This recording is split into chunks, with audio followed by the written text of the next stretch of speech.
Buenas tardes. Pues vamos a continuar con la última mesa redonda, en la cual contaremos con la presencia del doctor Evaristo Jiménez Contreras y la doctora Elea Ruth Jiménez Toledo, y que tiene por nombre esta mesa redonda Visibilidad e impacto de la investigación en humanidades y ciencias sociales. Antes de nada, antes de comenzar, sí que me gustaría pedir disculpas a la moderadora que iba a estar aquí, que es Alicia Selles, porque a ella le ha afectado la gota fría y se han quedado en Zaragoza y le han impedido poder venir ni ayer ni hoy, y pues le sustituiré yo en su nombre y pues nada, pido disculpas. Vamos a comenzar primero con el profesor y doctor Evaristo Jiménez Contreras. Él fue profesor mío hace ya muchos años y éramos jóvenes. Ahora tenemos los dos la barba blanca, pero antes, pues me he ido acercando a él poco a poco. Pero en principio, él es catedrático de la Universidad de Granada, está vinculado al Departamento de Historia, de Información y Comunicación, y es director del grupo EC3, un grupo, puntero y, referente dentro de lo que es la evaluación de la ciencia y la comunicación científica, que se fundó ya en 1997, ya, pues casi 20 años lleva este grupo en marcha, además de ser, pues presidente honorífico también en la spin-off EC3 Metrics. Sin más, pues le doy la palabra, que habéis venido a escucharlo a él, ¿vale? Y, un placer y adelante. Bueno, en primer lugar, no sé si dar las gracias a la universidad, porque me costó ayer llegar 8 horas. Así que la próxima invitación que me hagan, por favor, que miren antes del tiempo, porque ha sido heroico. Todavía tengo los calcetines mojados. En fin, ha sido terrible. Bien, dicho esto, yo venía a hablar de esto y creo que al final voy a terminar hablando de otra cosa, pero voy a intentar casar la presentación original con otra que se ha planteado sobre la marcha por las razones que ustedes verán cuando llegue a ese momento. La invitación de la universidad era para hablar de cómo mejorar el impacto de las publicaciones científicas. Yo asumí que eran las publicaciones científicas periódicas, sobre todo viendo además que la persona que me va a seguir luego en el uso de la palabra, la doctora Elea Jiménez, va a hablar de monografía. Así que, por mi propia cuenta, decidí hacer esta partición. Y advierto de entrada que mi única experiencia editorial con revista fue matar una hace años. O sea que es una visión un poco desde fuera, pero eso sí, una visión en la que he ido acumulando cierta experiencia en el trato con la revista científica y además una experiencia especialmente intensa en el caso de las humanidades. Yo no sé si hay aquí muchos editores de revistas de humanidades o de ciencias sociales. Si lo hay, de entrada ya les doy el pésame. Es una vida dura la de ser editor de una revista de ciencias sociales y humanidades. Dicho esto, voy a hablar de 3 cosas básicamente. Algo de este mundo de la edición académica, cómo lo veo yo. En segundo lugar, qué haría para incrementar la visibilidad. Y en tercer lugar, voy a hablar del impacto, y por eso ha cambiado un poco el contenido de la charla que originalmente tenía pensado, porque voy a tener el placer de presentar los primeros resultados de la iniciativa que hemos desarrollado con el apoyo, sobre todo con el protagonismo principal de la Fundación Dialnet, para lanzar los nuevos indicadores de impacto de las revistas de ciencias sociales, proyecto que ha salido antes un poco de pasada, cuando se hablaba de iniciativas de universidades que han muerto por falta de apoyo público, y INREX fue una de esas víctimas y ahora hemos conseguido resucitarlo. Primera cuestión, reacción cuando hablamos de visibilidad, de impacto, de evaluación, de este tipo de cosas. Y primera reacción cuando hablamos sobre todo ante foros que estén constituidos por editores y responsables académicos de revistas de humanidades y ciencias sociales. Esta es la reacción inicial. Es decir, aquí ustedes se acordarán de este sello, ¿no?, de energía nuclear no gracias. Pues la reacción de los editores y en general de los investigadores de ciencias humanas viene a ser aproximadamente la misma. Esto ni lo quiero ni me gusta. Pero el caso que hay que hacerle frente, y lo primero que podemos decir es que en realidad las quejas sobre los sistemas de evaluación que actualmente desarrollamos y sufrimos como investigadores pues son comunes a todas las áreas, ¿no? Es decir, no es que los de humanidades y ciencias sociales estén peor, sencillamente participan de un sentimiento de incomodidad que quizá en este caso, en el de las humanidades sociales, pues es algo más intenso, pero los investigadores de ciencias experimentales tampoco se sienten cómodos con el sistema, aunque lo tengan más integrado. y sobre todo lo que no se acepta es esta idea de que el medio es lo que es determinante y no tanto el contenido de la investigación. Y esto, así dicho, es que efectivamente es muy duro para un investigador tener que aceptar la idea de que te van a juzgar no por lo que hayas escrito, sino por el lugar donde lo publiques, ¿no? Y es muy difícil explicar esto. Yo estoy en condición de hacerlo, creo que se puede, pero no es el momento ni el lugar ni tengo tiempo. Simplemente comento el hecho de que es un sentimiento generalizado esta incomodidad, ¿eh? Y desde luego se condena aún más el que se utiliza el factor de impacto como medidor único, que es lo que sufrimos, por ejemplo, en un país como España. A las agencias básicamente aplican este indicador y como resulta de esa aplicación única o unívoca, que no solo se da en España, sino que se da en otros países del mundo, pues han aparecido declaraciones condenatorias, como la famosa declaración Dora de San Francisco, o más o menos condenatorias, no tanto pero un poquito, como sería el caso de la declaración de Leiden, el famoso Leiden Manifesto. Si nos centramos en las humanidades, no tanto en las ciencias sociales, pero sobre todo en las humanidades, el rechazo es todavía más visceral y se han publicado multitud de libros, esto es simplemente un ejemplo de algunos de ellos, donde se critica la degradación del sistema universitario, especialmente en lo que concierne a las humanidades, y según estos autores, la situación no solo es mala, sino que va a peor, no hay ninguna traza de mejora, y los diagnósticos que podemos leer en estos libros, bueno, nada más que los títulos ya son bastante significativos, ¿no? La fábrica de la ignorancia, adiós a la universidad amenazada o cercada, en fin, el panorama que pintan es realmente apocalíptico en algunos casos. Las quejas se dirigen hacia los sistemas de promoción y evaluación del profesorado. Esta es quizá la principal crítica que se puede leer entre los autores españoles. La idea esta de que las reformas que se han venido sucediendo en los últimos años no han hecho más que empeorar el panorama. Como ayer tuve mucho tiempo libre en el coche, tuve tiempo y oportunidad de oír la radio, tuve la satisfacción de oír la buena noticia de que se vuelve a recuperar la enseñanza de filosofía en los institutos, lo cual me parece un acierto. Este gobierno no va a tener muchas más oportunidades de aceptar, esta es una de ellas. Creo que es una buena noticia para todos que esto haya sucedido. Y seguramente los autores de estos libros estarían encantados de oír la noticia, pero bueno, creo que responde esta opinión, esta queja profunda, al hecho de que las humanidades efectivamente están perdiendo cada vez más protagonismo en la sociedad en la que vivimos. Esto es una tragedia, pero bueno, es un hecho que no tiene, no es discutible. Podemos intentar paliarlo, pero la tendencia es irreversible, creo yo. Bueno, se quejan también de la falta de financiación, se quejan mucho de que la financiación está orientada a objetivos, esto de retos, etcétera. Los mismos nombres de las convocatorias que hemos escuchado esta mañana ya nos hacen ver cuál es la intención más o menos de dirigir la investigación hacia ciertos caminos. Y esto a los de humanidades en general no les gusta demasiado, porque creen que debe haber una mayor libertad en cuanto a la elección de los objetivos en nombre de la libertad de investigación o la libertad de cátedra. Y además de eso, esto ya es muy específico de humanidades, no creen en el sistema, no creen que se pueda mejorar.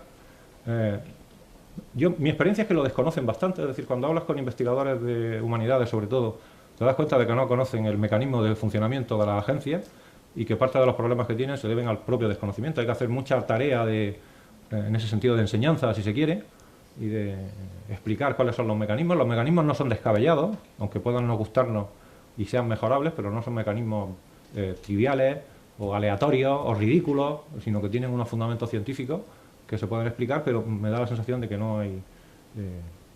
casi es difícil hacernos entender entre los que, digamos, están a favor y los que están en contra. Es difícil encontrar un lugar común para discutirlo.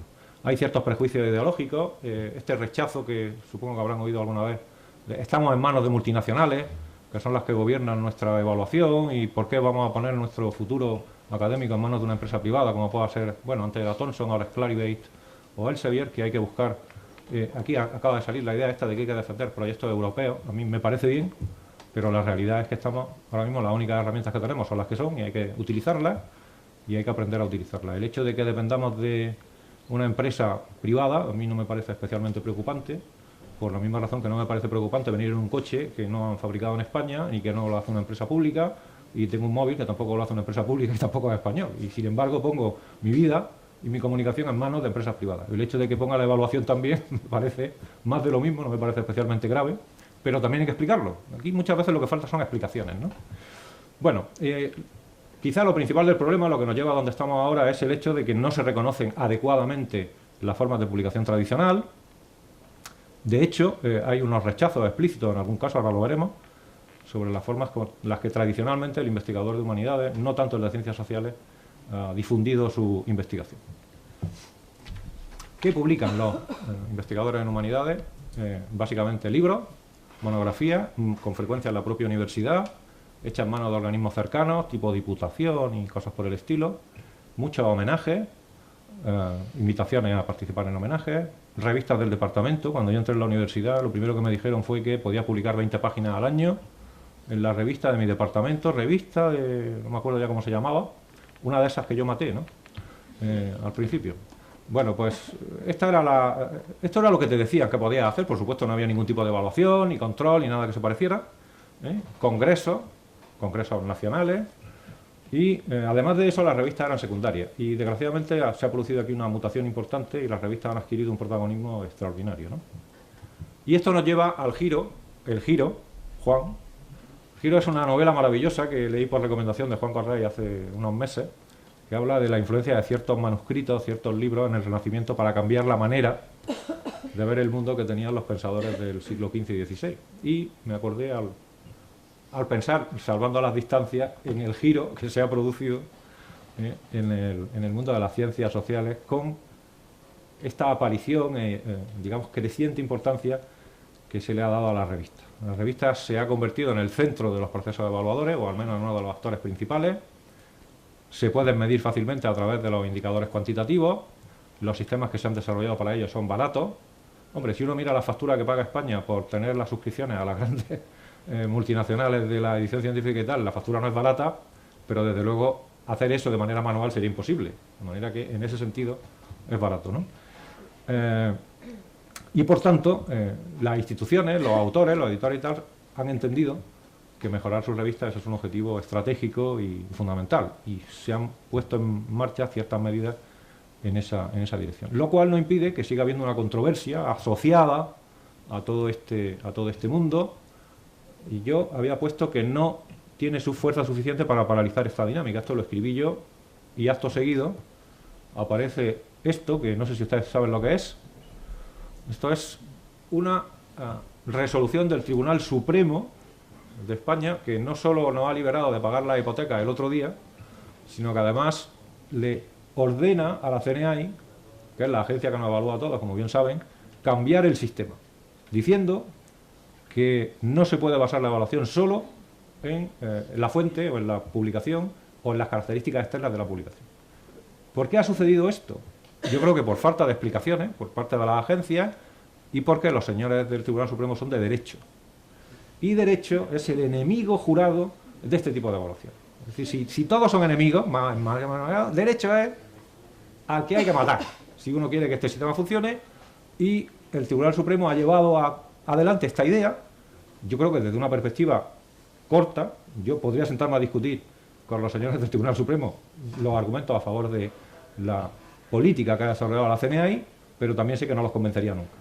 Y como no tengo fuerza para hacerlo, y ellos sí, pues han sacado esta legislación, cuya consecuencia principal va a ser que la CNI tendrá que cambiar algunas líneas de la forma y de las explicaciones que da a los solicitantes para justificar que la evaluación no se hace solo con cargo al medio. Pero de momento yo les recomiendo que se lean la sentencia, porque es muy breve y muy interesante.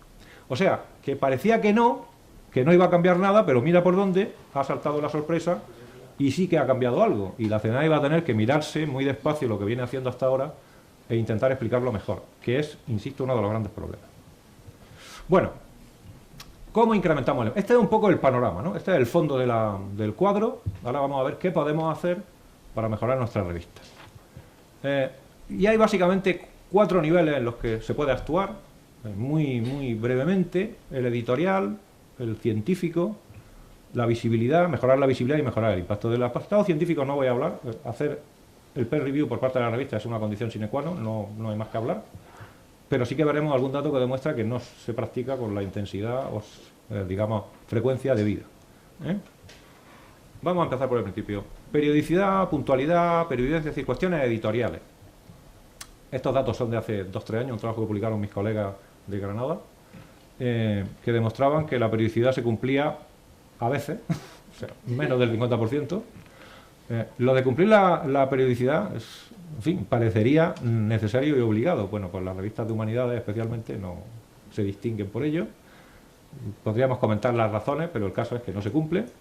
En cuanto a la no aparición siquiera, no es que no cumpla la periodicidad, sino simplemente es que dejan de aparecer y están un tiempo desaparecidas. Más de 50 revistas sobre una población de 200 llevaban 5 años sin aparecer, y en los últimos 5 años eran casi 2/3 de la población.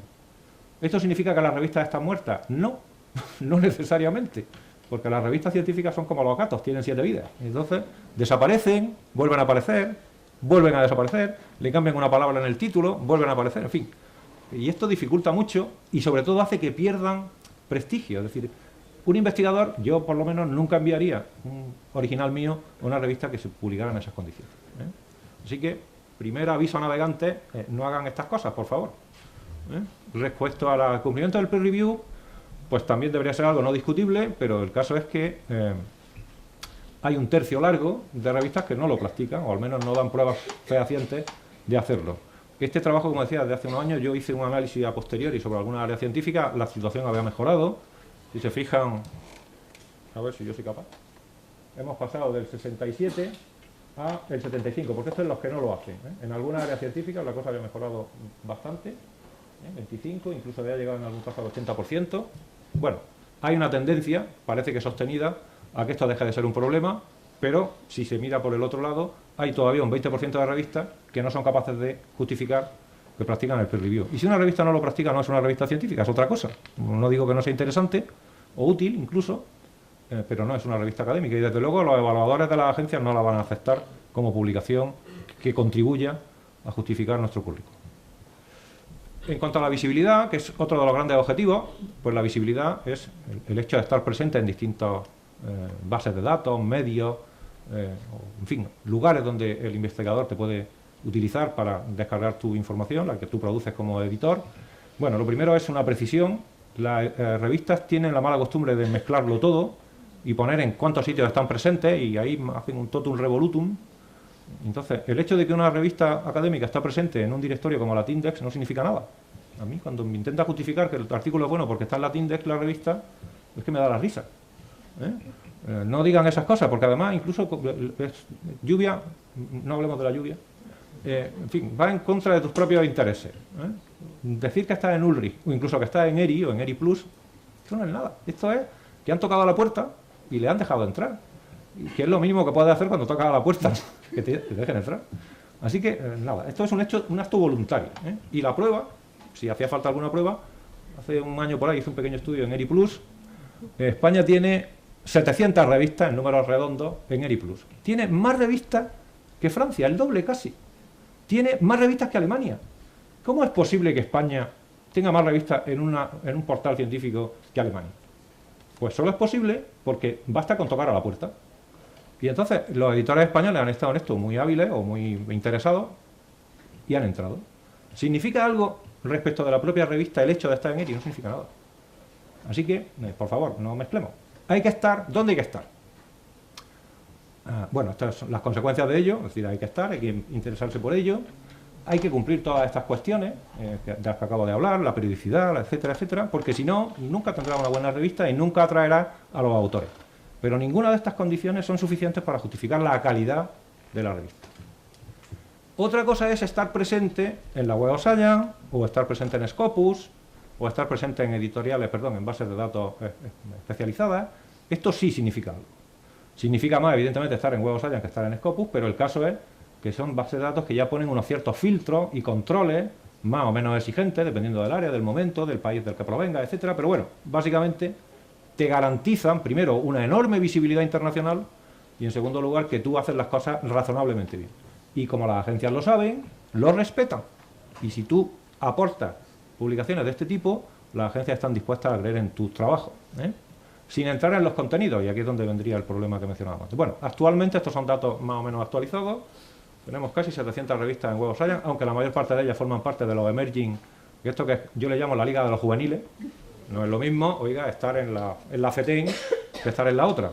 Pero bueno, si soy el editor de una revista, yo desde luego sí que pondré en alto y grande y claro, que estoy en ESCI, porque esto significa que ya he pasado un primer filtro, que ya tengo indicadores fiables y que es posible que con esfuerzo y buen trabajo consiga entrar en las ligas mayores. En el caso de Scopus, la presencia no es tan gruesa, pero también hay una enorme cantidad de revistas. 500 revistas son más de las que nos merecemos, seguramente. Pero el caso es que esto significa que la edición española ha hecho un esfuerzo considerable por ponerse a nivel europeo, que es quizá la consecuencia más positiva de todos estos ejercicios, de este hostigamiento continuo al que son sometidas las revistas. Tengo que decir que estos datos son de mi compañero Rafael Ruiz, así que si los mencionan, por favor, citen a la fuente, que yo no lo he hecho. Mal, muy mal. Y me voy a permitir muy rápidamente contar un análisis que yo me he sacado de la manga. Ustedes todos conocen el DAFO, ¿no? Bueno, pues yo me inventé el análisis ADIO. ADIO quiere decir que si usted no hace o hace las cosas que pasan aquí, pues su revista tiene los días contados. Es un análisis más bien negativo, pero que creo que señala algunos de los problemas que una revista puede sufrir. Y hay, efectivamente, igual que en el DAFO, hay amenazas. La amenaza es la normativa nacional, porque en la normativa nacional dice, o ya ha venido diciendo durante varios años, que publicar en cierto tipo de revistas, fundamentalmente revistas universitarias, pues es algo desaconsejado y que no va a ser reconocido. La Federación de Editoriales Universitarias Españolas, a las que por cierto pertenece la doctora Jiménez, aquí hay dos Jiménez, el Jiménez Noble con G, el Jiménez Plebeyo con J. Bueno, pues esta editorial han hecho un enorme esfuerzo para acabar con esta situación que a mí me parece injusta, pero explicable. Y el esfuerzo es mejorar las revistas para que no tengan esa especie de baldón que tenían por el hecho de estar hechas dentro de la universidad, siguiendo las malas prácticas universitarias, que este es el origen del problema, claro. Bueno, el caso es que esta es la principal amenaza, una amenaza que están combatiendo, yo creo que con razonable éxito, y este tipo de medidas yo espero que ya en las próximas convocatorias no aparezcan. Otras amenazas, pues el cambio tecnológico, que los cambios tecnológicos son complicados, son costosos, requieren personal especializado, las revistas no están muy sobradas de recursos para dar esos saltos cualitativos y por tanto corren siempre el riesgo permanente de quedarse atrás en esta evaluación permanente, en esta competencia continua contra otras revistas hechas con más medios o más recursos por parte de editoriales privadas, asociaciones, en fin, académicas, pero que disponen de más financiación. Luego está el fenómeno de las revistas depredadoras, que le podemos dedicar otra semana, como se ha mencionado aquí, pero no vamos a hablar de ello, es otra amenaza que está ahí. Luego tenemos debilidades, fundamentalmente la falta de profesionalización. Hacer revistas en España es, bueno, primero es un camino de ascetismo y sufrimiento permanente, pero fundamentalmente lo que falta es profesionalidad. Somos editores a ratos los que tienen la desgracia de serlo, al mismo tiempo que somos profesores de universidad, investigadores, no sé cuántos, gestores de proyectos, y a todo eso le sumamos el hecho de que encima a veces te cae la dirección de alguna revista o alguna responsabilidad en la misma, y no sabes y no tienes tiempo. Entonces yo creo que esto es un mal endémico que hay que combatir. Primero, si os invitan a ser responsable de alguna revista, decir que no, por favor. O sea, no, yo de esto no hago.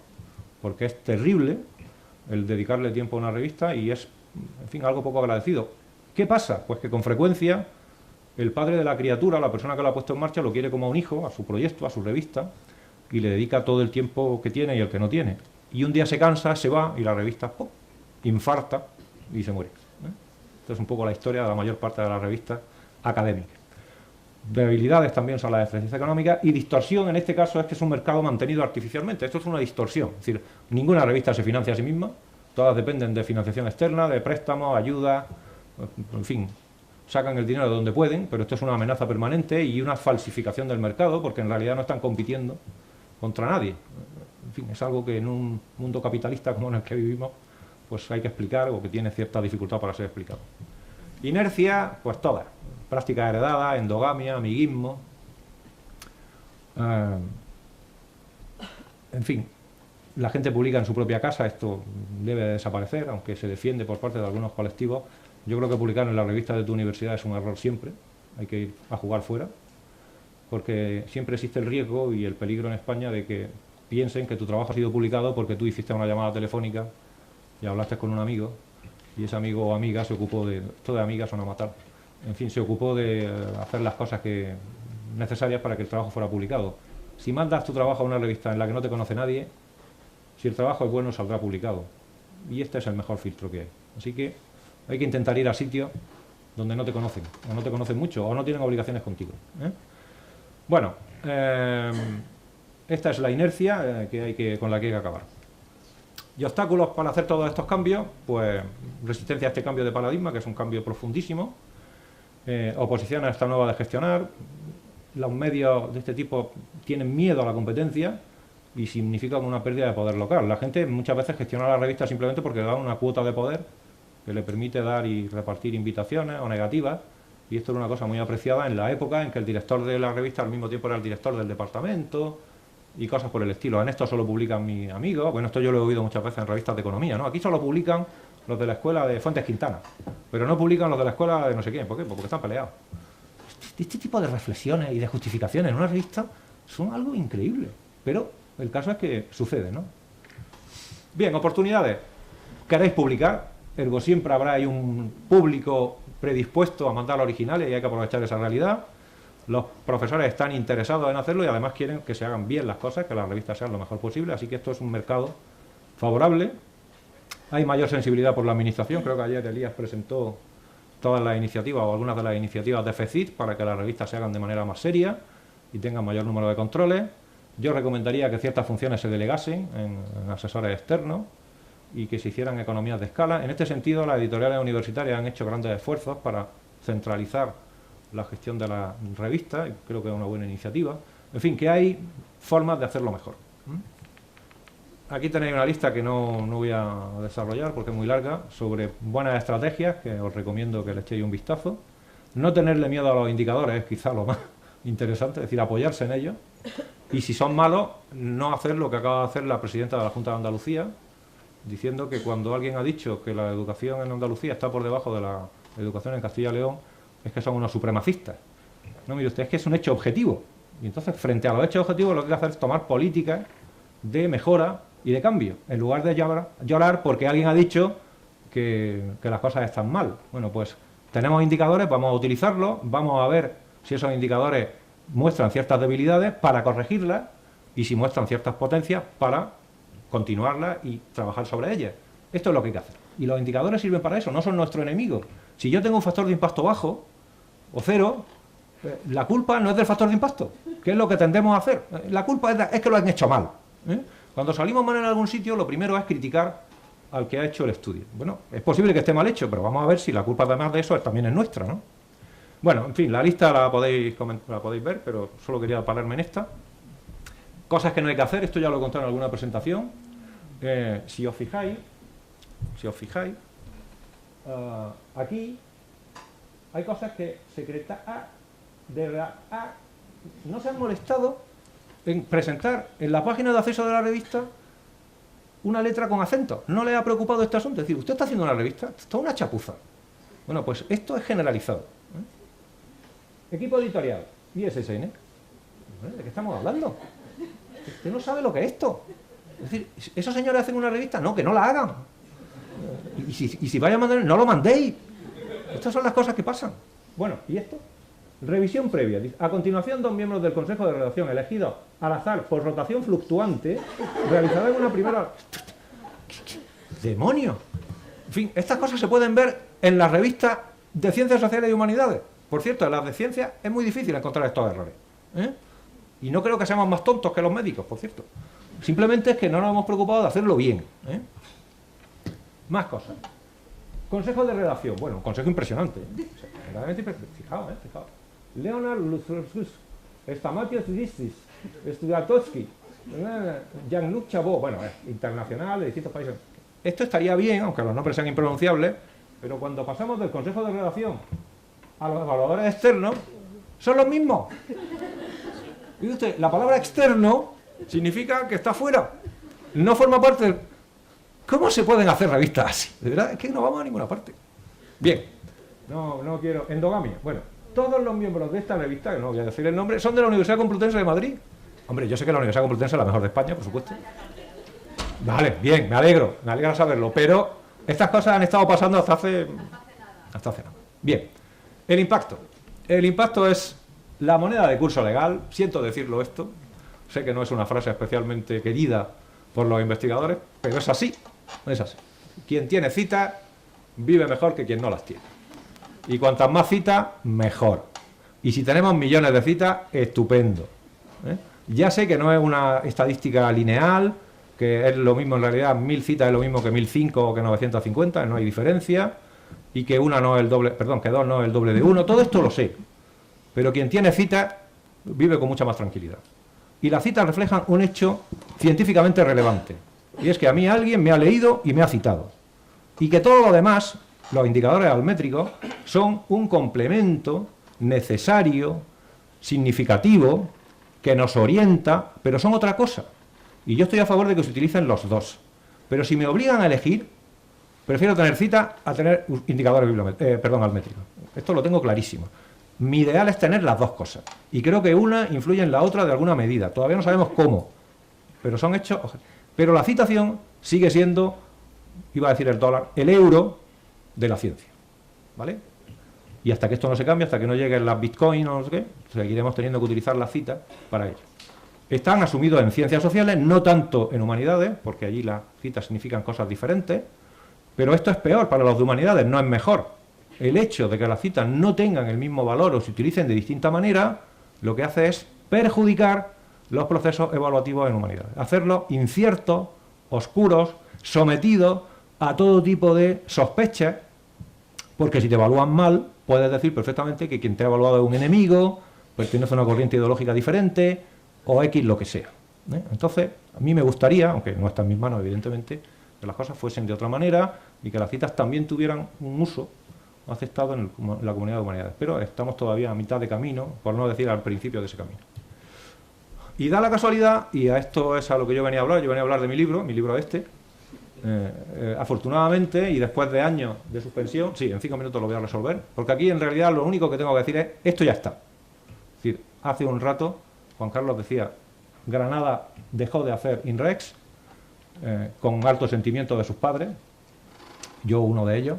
Me dolió en el alma tener que matar a INREX, otra de las víctimas de mi carrera académica, pero yo estoy convencido de que mientras no se invente algo como lo que han solicitado los animadores de este coloquio ante la responsable, ante las autoridades científicas españolas, es decir, que haya una línea diferente para financiar este tipo de proyectos, mientras eso no exista, proyectos que tienen una continuidad en el tiempo, que son herramientas de trabajo para los científicos, como esto no existe, pues este proyecto murió y ahora, gracias a la preocupación y al cuidado de IALNET, por un lado, de la Universidad Complutense y de la propia Universidad de Granada, pues hemos sido capaces de resucitar, como la revista, este proyecto. La idea es continuar lo que hacía INREX. Bueno, estos son los que han participado. Se ha empleado la misma metodología, más o menos los mismos indicadores. Se ha elegido el área de educación como proyecto piloto, que es un área crítica en ciencias sociales, la más grande de todas, y una de las más necesitadas porque tiene muy poca exportación de investigación al extranjero, aunque los datos demuestran que está cambiando también esto. Se han analizado unas 150 revistas, se han seleccionado unas 40 más o menos como revistas fuentes, siguiendo la misma metodología de INREX, viendo las necesidades por especialidades, las revistas que tenían más impacto, las que ya tenían una cierta trayectoria, en fin, los valores seguros, y analizándolos en profundidad.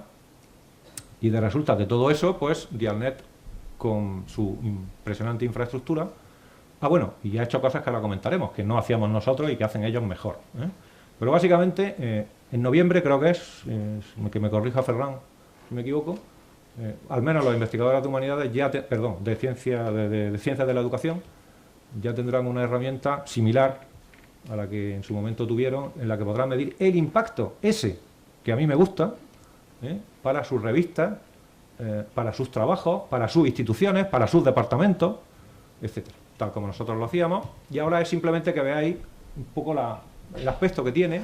En primer lugar, tiene un diseño mucho más bonito que el nuestro era un desastre, aquello daba pena de verlo. Esto está hecho como Dios manda, por profesionales.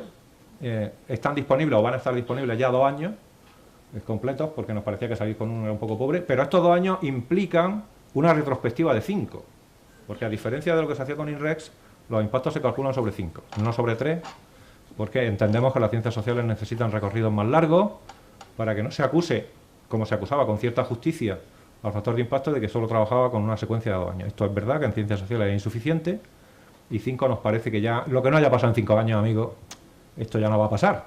No te han citado en 5 años, vamos a esperar 10. ¿Para qué? ¿Para qué? Vamos a pensar mejor en otra cosa. Bien, ¿veis la lista? Bueno, la lista además he comentado con Elías, antes de irse, que coincide sustancialmente con los análisis que ha hecho también la FECIT en el área. Curiosamente han elegido el mismo área sin estar puestos de acuerdo, porque también ellos pensaban que educación es fundamental, y los resultados que salen se parecen bastante. Hay cosas llamativas, por ejemplo, las cantidades de citas son enormes. Es decir, se ha producido en los últimos años, en el periodo que nosotros hemos estado, digamos, catatónicos, pues se ha producido un cambio y ahora hay una presencia internacional importantísima y las citas que se reciben por parte de la revista española, pues estamos hablando de factores de impacto de 3, que es una cifra que a duras penas se alcanzaba en nuestro periodo anterior en un área como psicología, que era la que tenía los impactos más altos.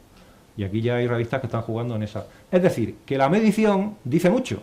Hay muchos datos detrás. Estamos hablando de 600 citas, que es una cifra donde ya estas oscilaciones estadísticas, de tengo 2 citas más, subo 5 puestos, esto ya no sucede. Aquí los datos tienden a estabilizarse.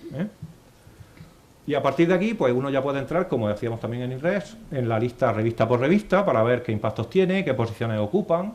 En los cuartiles, hemos utilizado el sistema de los cuartiles, porque es el que es habitualmente empleado por todos los, en fin, todas las bases de datos. Ya habéis visto que en el caso de Scopus, que inventó distintos tipos de indicadores, algunos de los cuales tiene aquí a su padre presente, como el SNP, pues al final han tenido que reconocer que el impacto es lo que la gente entiende y quiere, y han sacado un Site Score, que es más o menos el mismo factor de impacto de toda la vida.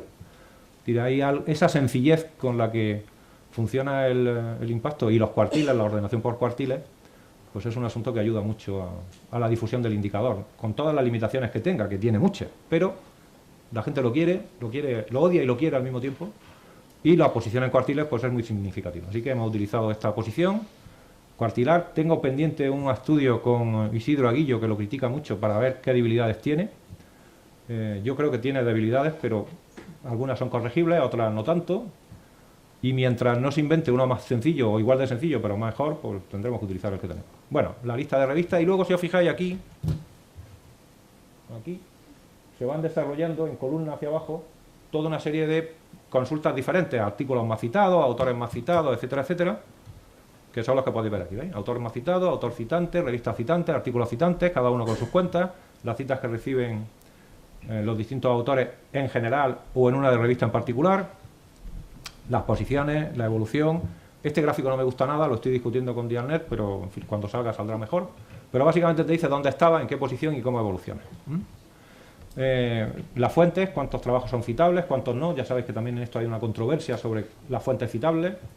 Dentro de cada revista también está expresado. Luego un resumen de indicadores, posición de la revista. La flechita esta significa que está por encima de las medias en la especialidad. Bueno, he escogido una que estuviera bien, naturalmente, pero si estuviera mal, tendría una flechita para abajo, ¿vale? Para que la cosa a un solo golpe de vista se perciba, ¿no? Evolución del número de citas por año, autores, los autores más citados con sus universidades correspondientes. Puede mirarse por revistas, puede mirarse por instituciones. Aquí tengo una. No, este es un perfil. Bueno, este es muy bueno, este es mucho mejor que el que teníamos nosotros. Una evolución de la productividad por año, una evolución de las citas por año, de un determinado autor, de qué universidad, de qué departamento, con todo el resumen arriba, aquí. Las publicaciones más citadas, bueno, y luego por instituciones también, de manera que la Universidad Autónoma, o la Universidad de Granada, o la Universidad de Valencia, o la Católica de Valencia, en su momento, pues aparecerá con sus autores, con las publicaciones, por áreas científicas, etcétera. Es decir, es lo mismo, pero mejor. Y es mejor por dos razones. Una, porque es mucho más bonito. Esto siempre ayuda. Pero además, tiene algo, si llego, aquí, tiene algo que nosotros no teníamos ni soñábamos en tener, pero que ellos han sido capaces de hacer. Y es esto. Citas a revistas, citas a capítulos de libros, este tiene pocas. Citas a libros. Nunca antes, en el mundo de la ciencia social en España, se había hecho esto. Y creo que hay que aplaudirlo. Y solo lo podía hacer Dialnet porque solamente Dialnet tenía los registros necesarios con los enlaces necesarios para hacerlo. Entonces, esto es un cambio de paradigma también. Es verdad que la historia de los libros está llegando a su final en el mundo de la academia, pero todavía va a ser un final largo. Todavía tenemos mucho tiempo por delante para seguir escribiendo libros y gracias a este tipo de páginas y de recursos podremos medir el efecto real que tienen, porque hay disciplinas donde los libros siguen siendo, y durante mucho tiempo van a seguir siendo, importantísimos. Así que el hecho de que dispongamos de este recurso adicional, no solo las revistas, también los libros, creo que es uno de los grandes aportes que ha tenido Dialnet. Y como veis, el resto ya es pues, más cosas que hace. También hacemos una clasificación con el CIRC. Bueno, el CIRC lo hace el CIRC porque lo hacemos también en Granada y por el mismo precio. Clasificando las revistas en A, B, C, por categorías, pero en realidad esto es un adorno, porque teniendo un impacto, ¿quién quiere una letra? Lo hemos puesto porque no nos costaba trabajo, pero lo bonito son los impactos de verdad, los impactos numéricos, la cantidad de citas. Y eso es todo, amigos.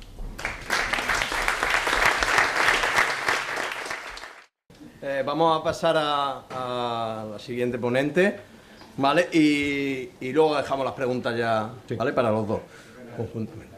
El primero, ya, micrófono, ya, que se lo den. Vale, bueno, pues mientras se van colocando voy a pasar a ir presentando a Elea Ruth Jiménez Toledo. Ella es, bueno, tiene una dilatada experiencia, como bueno, los asistentes podrán saber, pero bueno, también voy a indicar algunas de las características principales. Ella es científica titular del CSIC y directora del grupo de investigación sobre el libro académico.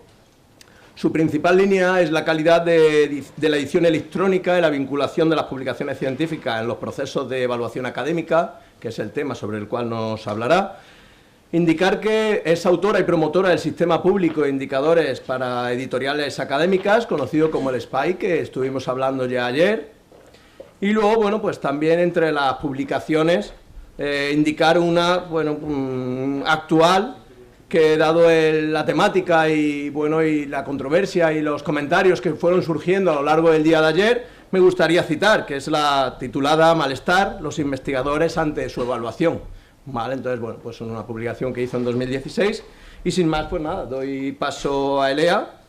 En realidad yo necesitaría una semana para contestar a muchas de las cosas que ha dicho Evaristo, pero esto tendrá que ser en otra ocasión. Creo que con mi exposición contestaré alguna de las cuestiones y de hecho la presentación que estoy utilizando y que están ustedes viendo tiene que ver con la diversidad, que es un discurso diferente al que ha estado enunciando Evaristo, que tiene que ver con la diversidad en la publicación, con el multilingüismo, con la diversidad de puntos de vista metodológicos, o sea, de puntos de vista, de temas, de metodologías, etcétera, que surgen, que aparecen, que se dan en la investigación en humanidades y en ciencias sociales, que están presentes en la publicación científica y que condicionan también de alguna manera y caracterizan los canales de publicación. Y en ese marco voy a inscribir la exposición que voy a hacer a continuación. Entonces, para empezar, creo que es útil atender a este mapa que representa los porcentajes de producción científica que en distintos países europeos se canalizan a través del libro científico y capítulos del libro. Hay porcentajes diferentes, pues en el caso de los países nórdicos se acercan al 50%, en el caso de España, para cuando teníamos datos, se acercan al 60% de producción en libros, en capítulos de libros. En el Reino Unido, un 33% de los outputs que se enviaron al Research Excellence Framework para su evaluación eran libros en los campos de humanidades y ciencias sociales. Podemos ver, por tanto, un peso muy relevante del libro académico como canal de transmisión de resultados de investigación. Evidentemente, la fortaleza del libro como canal de comunicación tiene que ver con la naturaleza de la propia investigación que se realiza en humanidades y en ciencias sociales, que requiere de un medio especial como es este, ¿no? Los datos nos ayudan a ver esa evidencia en acciones como la acción COST europea, de la que formo parte, que es una acción COST dedicada especialmente a la evaluación de las humanidades y las ciencias sociales, en la que estamos participando más de 36 países, no solamente de la Unión Europea, sino también de fuera. Estamos viendo qué prácticas de evaluación en estos ámbitos se dan que no son correctas y estamos trabajando específicamente en algunas líneas para tratar de dar solución a esas malas prácticas o prácticas insuficientes en la evaluación de de las humanidades y ciencias sociales. Y uno de los documentos que han surgido de esta iniciativa, de esta acción COST, que ya va por su tercer año, es este otro manifiesto, porque ahora hay que hacer manifiestos, en realidad son documentos que toman posición sobre alguno de los asuntos que importan, que son relevantes, y en esta ocasión pues se habla precisamente de lo que debería hacerse la evaluación de humanidades y ciencias sociales que no se está haciendo. Una de ellas es la consideración de diferentes formas de transmisión de resultados de investigación, no solamente revistas, no solamente libros ni capítulos de libros, sino atender a la variedad de canales, a la variedad de formas que se tienen y que existen para comunicar resultados de investigación. Pero sobre todo a cómo esa investigación que se realiza en humanidades y ciencias sociales debe impactar no solo en la comunidad científica, es decir, no estamos escribiendo como investigadores solamente para que nuestros colegas nos citen o no nos citen, o nos citen con intención o sin intención, sino además estamos escribiendo para llegar a determinado tipo de lectores que no pertenecen a la academia, estamos tratando de escribir para llegar a la sociedad, para resolver problemas sociales que nos interesan y que son prioridades de la política científica, y todo eso debe tener otros canales que no son estrictamente la revista científica. Por lo tanto, la recomendación en este documento es que se haga una evaluación multidimensional, multicanal, y que se atienda además a la diversidad que hay en Europa y en el mundo, tanto en las culturas de investigación como en las formas de transmisión, como en los idiomas de publicación.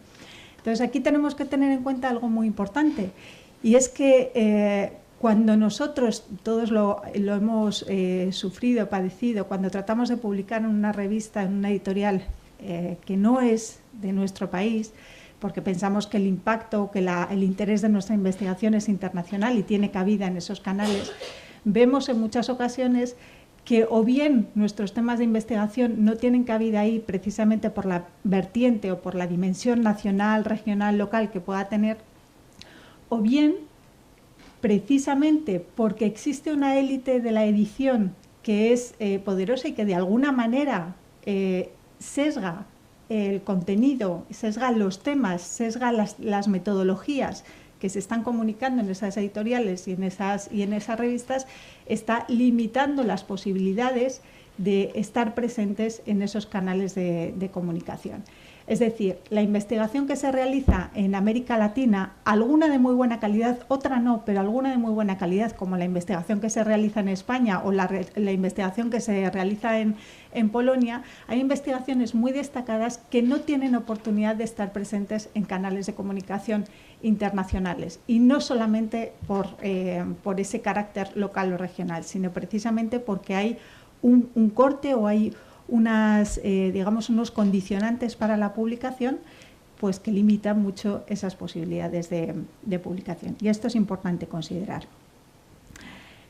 Bien, en el ámbito de esta acción COST, hace unos años elaboramos una comparativa de cómo se estaban evaluando los libros, las monografías y los capítulos de libros en distintos países europeos. Hace unos años, cuando lo publicamos en 2016, comparamos las prácticas de evaluación en 5 países europeos. Ahora mismo nos acaban de aceptar un artículo en el que comparamos 19 prácticas de evaluación en 19 países, y hay una constante que hemos observado y que es importante considerar para lo que voy a explicar a continuación. Una de las cuestiones es que apenas se consideran las citas en libros, no se considera como un indicador que apoye los procesos de evaluación, y no se consideran porque la manera de obtener citas en libros no es sistemática, no es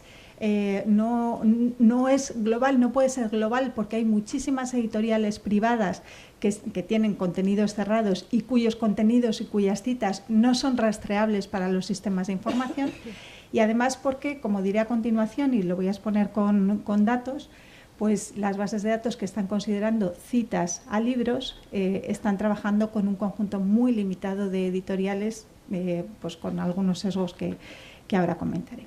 Esa es una de las cuestiones. La otra cuestión es que se está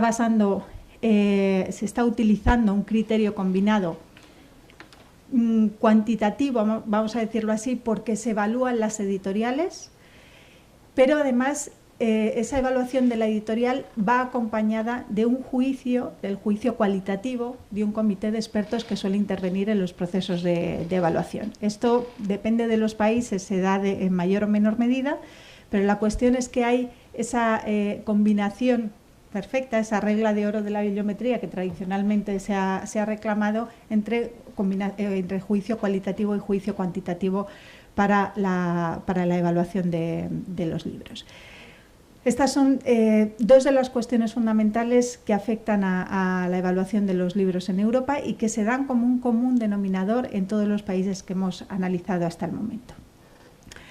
¿Por qué evaluar la editorial? Esto tiene mucho que ver con lo que comentaba Evaristo anteriormente y en esto no hay diferencia de opinión, esto no es lo que le discutiría, que es que tenía que ver también con esa sentencia del Tribunal Supremo que de alguna manera dice que no hay que basar únicamente la decisión sobre una publicación en el canal de comunicación. Pues yo creo que eso era obvio.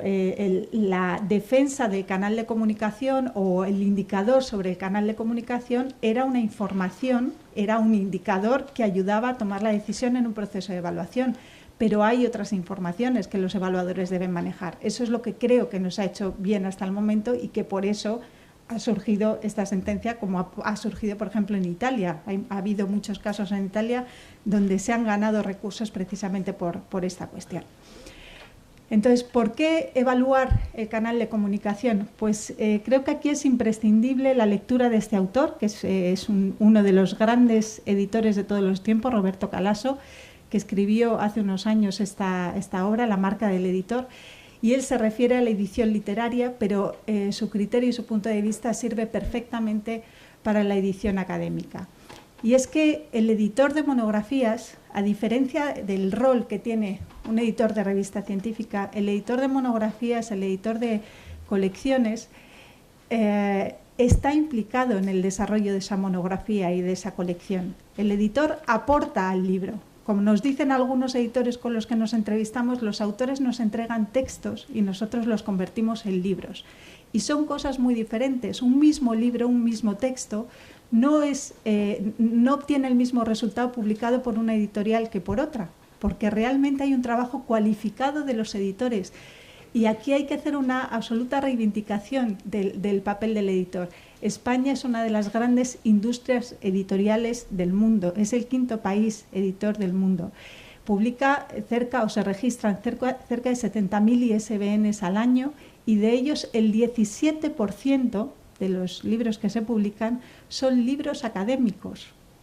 Este dato es fundamental. Detrás de todo eso no podemos pensar que no hay nada, que no hay un trabajo profesional. Detrás de todo eso hay muchísimos editores profesionales cualificados que están transformando textos en textos legibles, en textos mejorados, en libros académicos con impacto, con posibilidades de proyección, etc.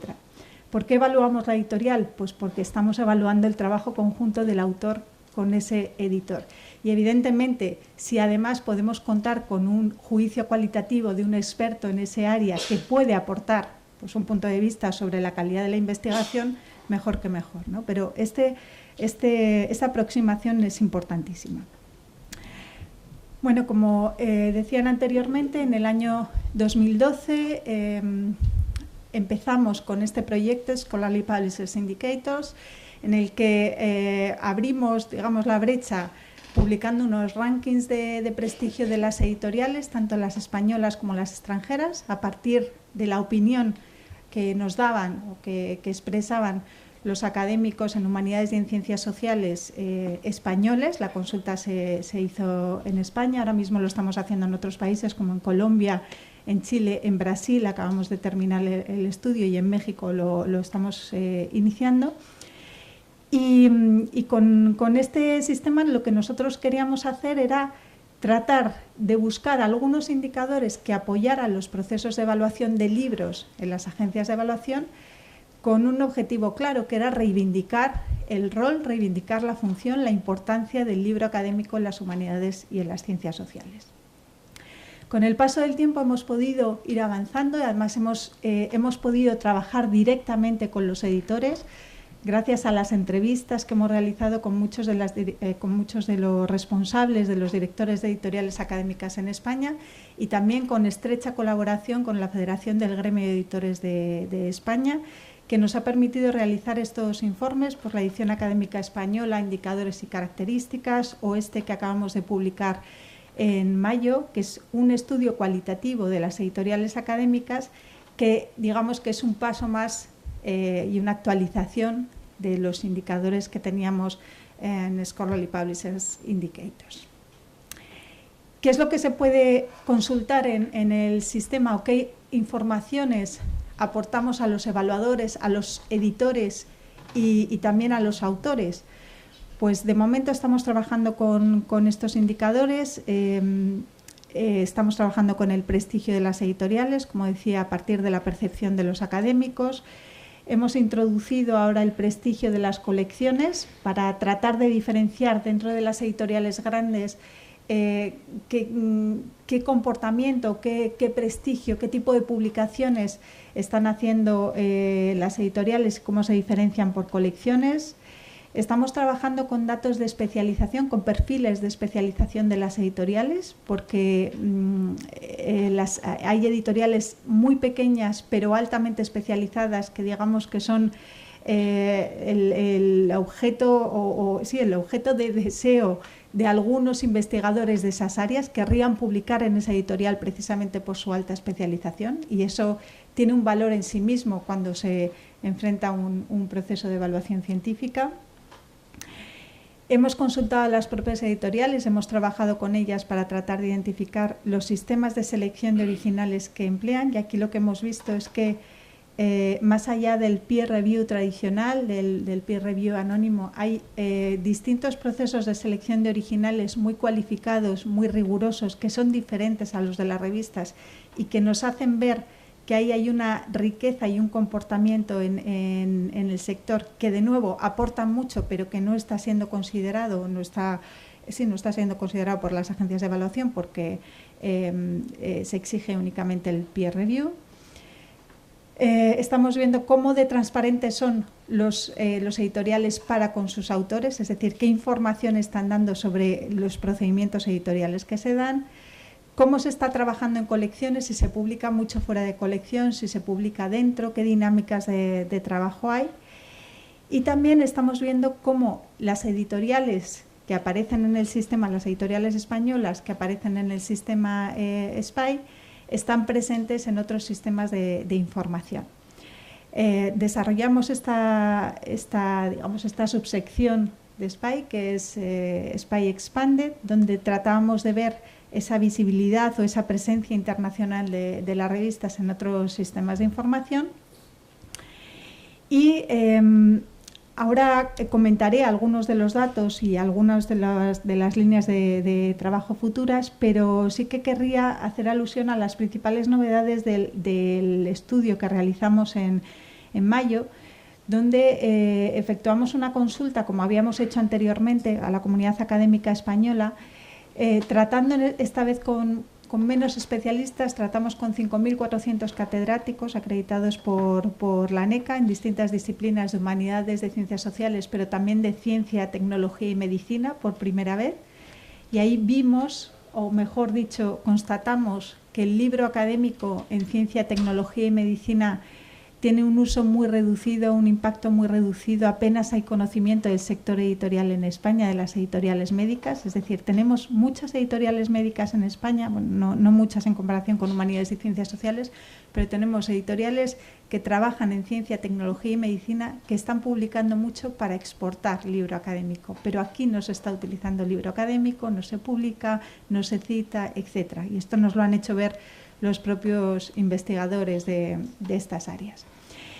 Y luego también hemos hecho un ejercicio por diferenciar los valores de ese prestigio que habíamos estado estableciendo en los rankings de prestigio, por diferenciar la valoración de las editoriales cuando se es autor de la editorial y cuando no se es autor. ¿Por qué? Porque una de las críticas más frecuentes que hacían al sistema de información es que, claro, como un profesor que ha publicado con una editorial no iba a valorar positivamente esa editorial, ¿no? Esa opinión está sesgada.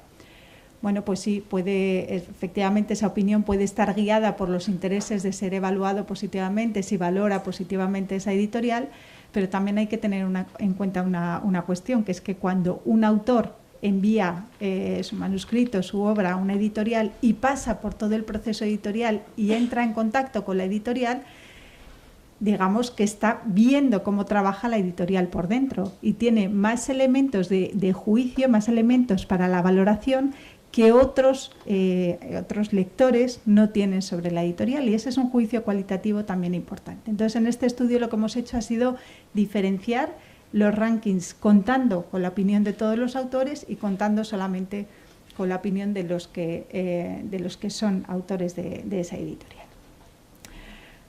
Bueno, las tasas de respuesta han sido más o menos similares a otros estudios, excepto en el caso de ciencia y tecnología y medicina, donde, como decía, hemos constatado esa falta de utilidad, de impacto, de relevancia del libro académico en esas disciplinas.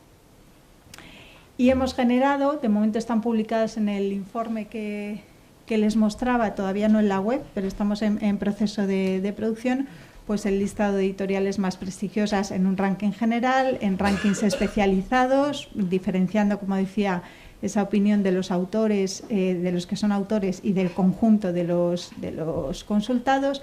Hemos visto que ese factor de sesgo por ser autor de la editorial no juega un papel tan relevante, es decir, vemos que hay variaciones, este es el caso del derecho, y vemos que hay ciertas variaciones de editoriales en los rankings, pero no hay cambios sustanciales, no hay editoriales que aparezcan muy bien posicionadas si se es autor de la editorial y luego no aparecen en el otro ranking. Esto yo creo que también nos da una idea de la validez de los resultados.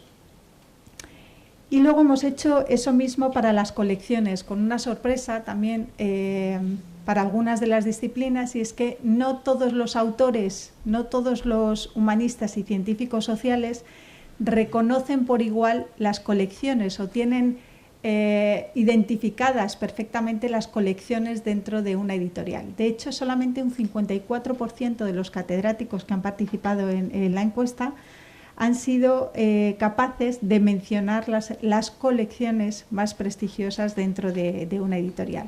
Y esto es algo muy importante, porque realmente ese concepto de editorial no está tan asentado como nosotros pensábamos. También es un dato útil dentro de los procesos de evaluación que se están dando en la UNE, en la Asociación de Editoriales Universitarias de España, donde, como decía Evaristo, se está desarrollando un sello de calidad para colecciones académicas al que las editoriales pueden optar, y ahora mismo pues hay como 40 colecciones académicas ya que han obtenido el sello, pero digamos que esta variable de cómo se reconocen las colecciones en un área pues también nos aporta información interesante.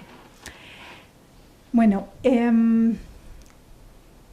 para continuar hacia la parte de internacionalidad o de factor nacional dentro de la transmisión de resultados de investigación a través de libros en humanidades y ciencias sociales, pues debo decir que se da esta tensión que he tratado de representar aquí. Por una parte, tenemos una edición internacional dentro de la cual destaca lo que podemos llamar la élite de la edición, es decir, unos cuantos grupos editoriales que copan gran parte del mercado internacional del libro académico, con una fortaleza tremenda, que tienen grandes estrategias de marketing, grandes estrategias comerciales, que captan muchos originales, que están vinculados a bases de datos de evaluación de la producción científica, y por tanto eso se retroalimenta y genera que quieran, o que muchos autores quieran enviar ahí sus obras para ser publicadas. Y frente a eso tenemos panoramas nacionales de la edición académica de libros que en muchos casos son muy potentes porque se está produciendo mucho libro académico, pues en Polonia, en Italia, en Bélgica, en Francia, por supuesto, en España, y que atienden a determinados temas de investigación, como decía antes, más locales, más regionales, que publican en lenguas nacionales, que presentan metodologías y temas que son diferentes y que, sin embargo, a la hora de la verdad, en los procesos de evaluación son peor consideradas. Esto es un hecho. O sea, siempre va a estar mejor considerada Oxford University Press, aunque sepamos que no todos los libros son de buena calidad en Oxford University Press, y sin embargo una editorial española, y no quiero decir nada, con una editorial latinoamericana va a estar siempre peor valorada. Entonces en esto hay que poner un poco de orden, porque evidentemente si en España tenemos identificadas unas 300 editoriales académicas que se dedican fundamentalmente a editar libro académico, ahí va a haber de todo. O sea, va a haber editoriales con muy buenas prácticas y otras con no tan buenas prácticas, pero tenemos que reconocer la labor que están haciendo esas editoriales por seleccionar de manera rigurosa y profesional las obras que están produciendo los académicos en temas de humanidades y ciencias sociales, que además impactan y tienen que impactar en nuestras comunidades locales y regionales. No tiene sentido publicar determinados libros en una editorial internacional simplemente porque la agencia de evaluación de turno nos vaya a evaluar mejor. Hay que atender al sentido que tienen las investigaciones y al lector al que se quiere llegar, ¿no? Bueno, en esta comparativa que hemos hecho, decía anteriormente que tanto Book Citation Index de Clarivate como Scopus de Elsevier están incluyendo o desarrollando bases de datos para libros que incluyen citas, pues están seleccionando editoriales y colecciones para hacer esos cálculos, tal y como han venido haciendo con revistas científicas. Bueno, podemos ver, por ejemplo, que en el caso de España, Book Citation Index incluye 7 editoriales, cuando estaba diciendo anteriormente que constan como 300 editoriales que se dedican fundamentalmente al libro científico académico, 11 editoriales francesas, con el panorama editorial que tiene Francia. En el caso de Scopus es todavía peor, tenemos una editorial española y 4 francesas, digo por poner ejemplos de casos que tenemos más o menos cercanos. Vemos también, por otro lado, pues el predominio del Reino Unido o de Alemania con un mayor peso. Entonces, lo que hemos tratado de hacer, y esto es algo que estamos trabajando dentro de la European Network for Research Evaluation in the Social Sciences and Humanities, lo que estamos haciendo en esa acción COST es precisamente partir de los datos que tenemos a nivel nacional, de esos panoramas de la edición académica en España y en los distintos países europeos, para tratar de cruzar datos y tratar de ver cuáles de las editoriales que están siendo valoradas positivamente en los distintos países europeos están en varios sistemas de información. En primer lugar, lo que queremos hacer es un registro de editoriales académicas en Europa y luego ver qué editoriales están siendo consideradas, porque han pasado determinados procesos de evaluación, están siendo consideradas dentro de los procesos de evaluación científica. Y aquí vemos en la comparativa que tenemos ya panoramas bastante más ricos, ¿no? Tenemos en el caso de Francia 282 editoriales académicas, en el caso de España aparecen 560, porque aquí están contabilizadas otras que no son de perfil académico. En el caso de Portugal de repente aparece algo que no pasaba en las otras bases de datos. Y tenemos esta comparativa, ¿no? En SPI Expanded estamos trabajando con casi 6.000 editoriales académicas y además tenemos información solamente de algunos países. Es un sistema de información que está creciendo. Estamos trabajando, como decía, con 6.000 editoriales y con 110 países diferentes, no solamente de Europa, evidentemente, sino del resto del mundo. Entonces, lo que tratamos de hacer con eso es representar o crear un registro europeo, que en realidad va a ser internacional, de editoriales académicas, y representar con ello o mostrar con ello la diversidad cultural, lingüística, geográfica, académica o de tradiciones académicas que hay en el mundo y que en términos de publicación de libros, y que realmente están dando cabida a unos contenidos que no tendrían cabida en revistas científicas y que necesitan de esos espacios específicos que son las editoriales académicas.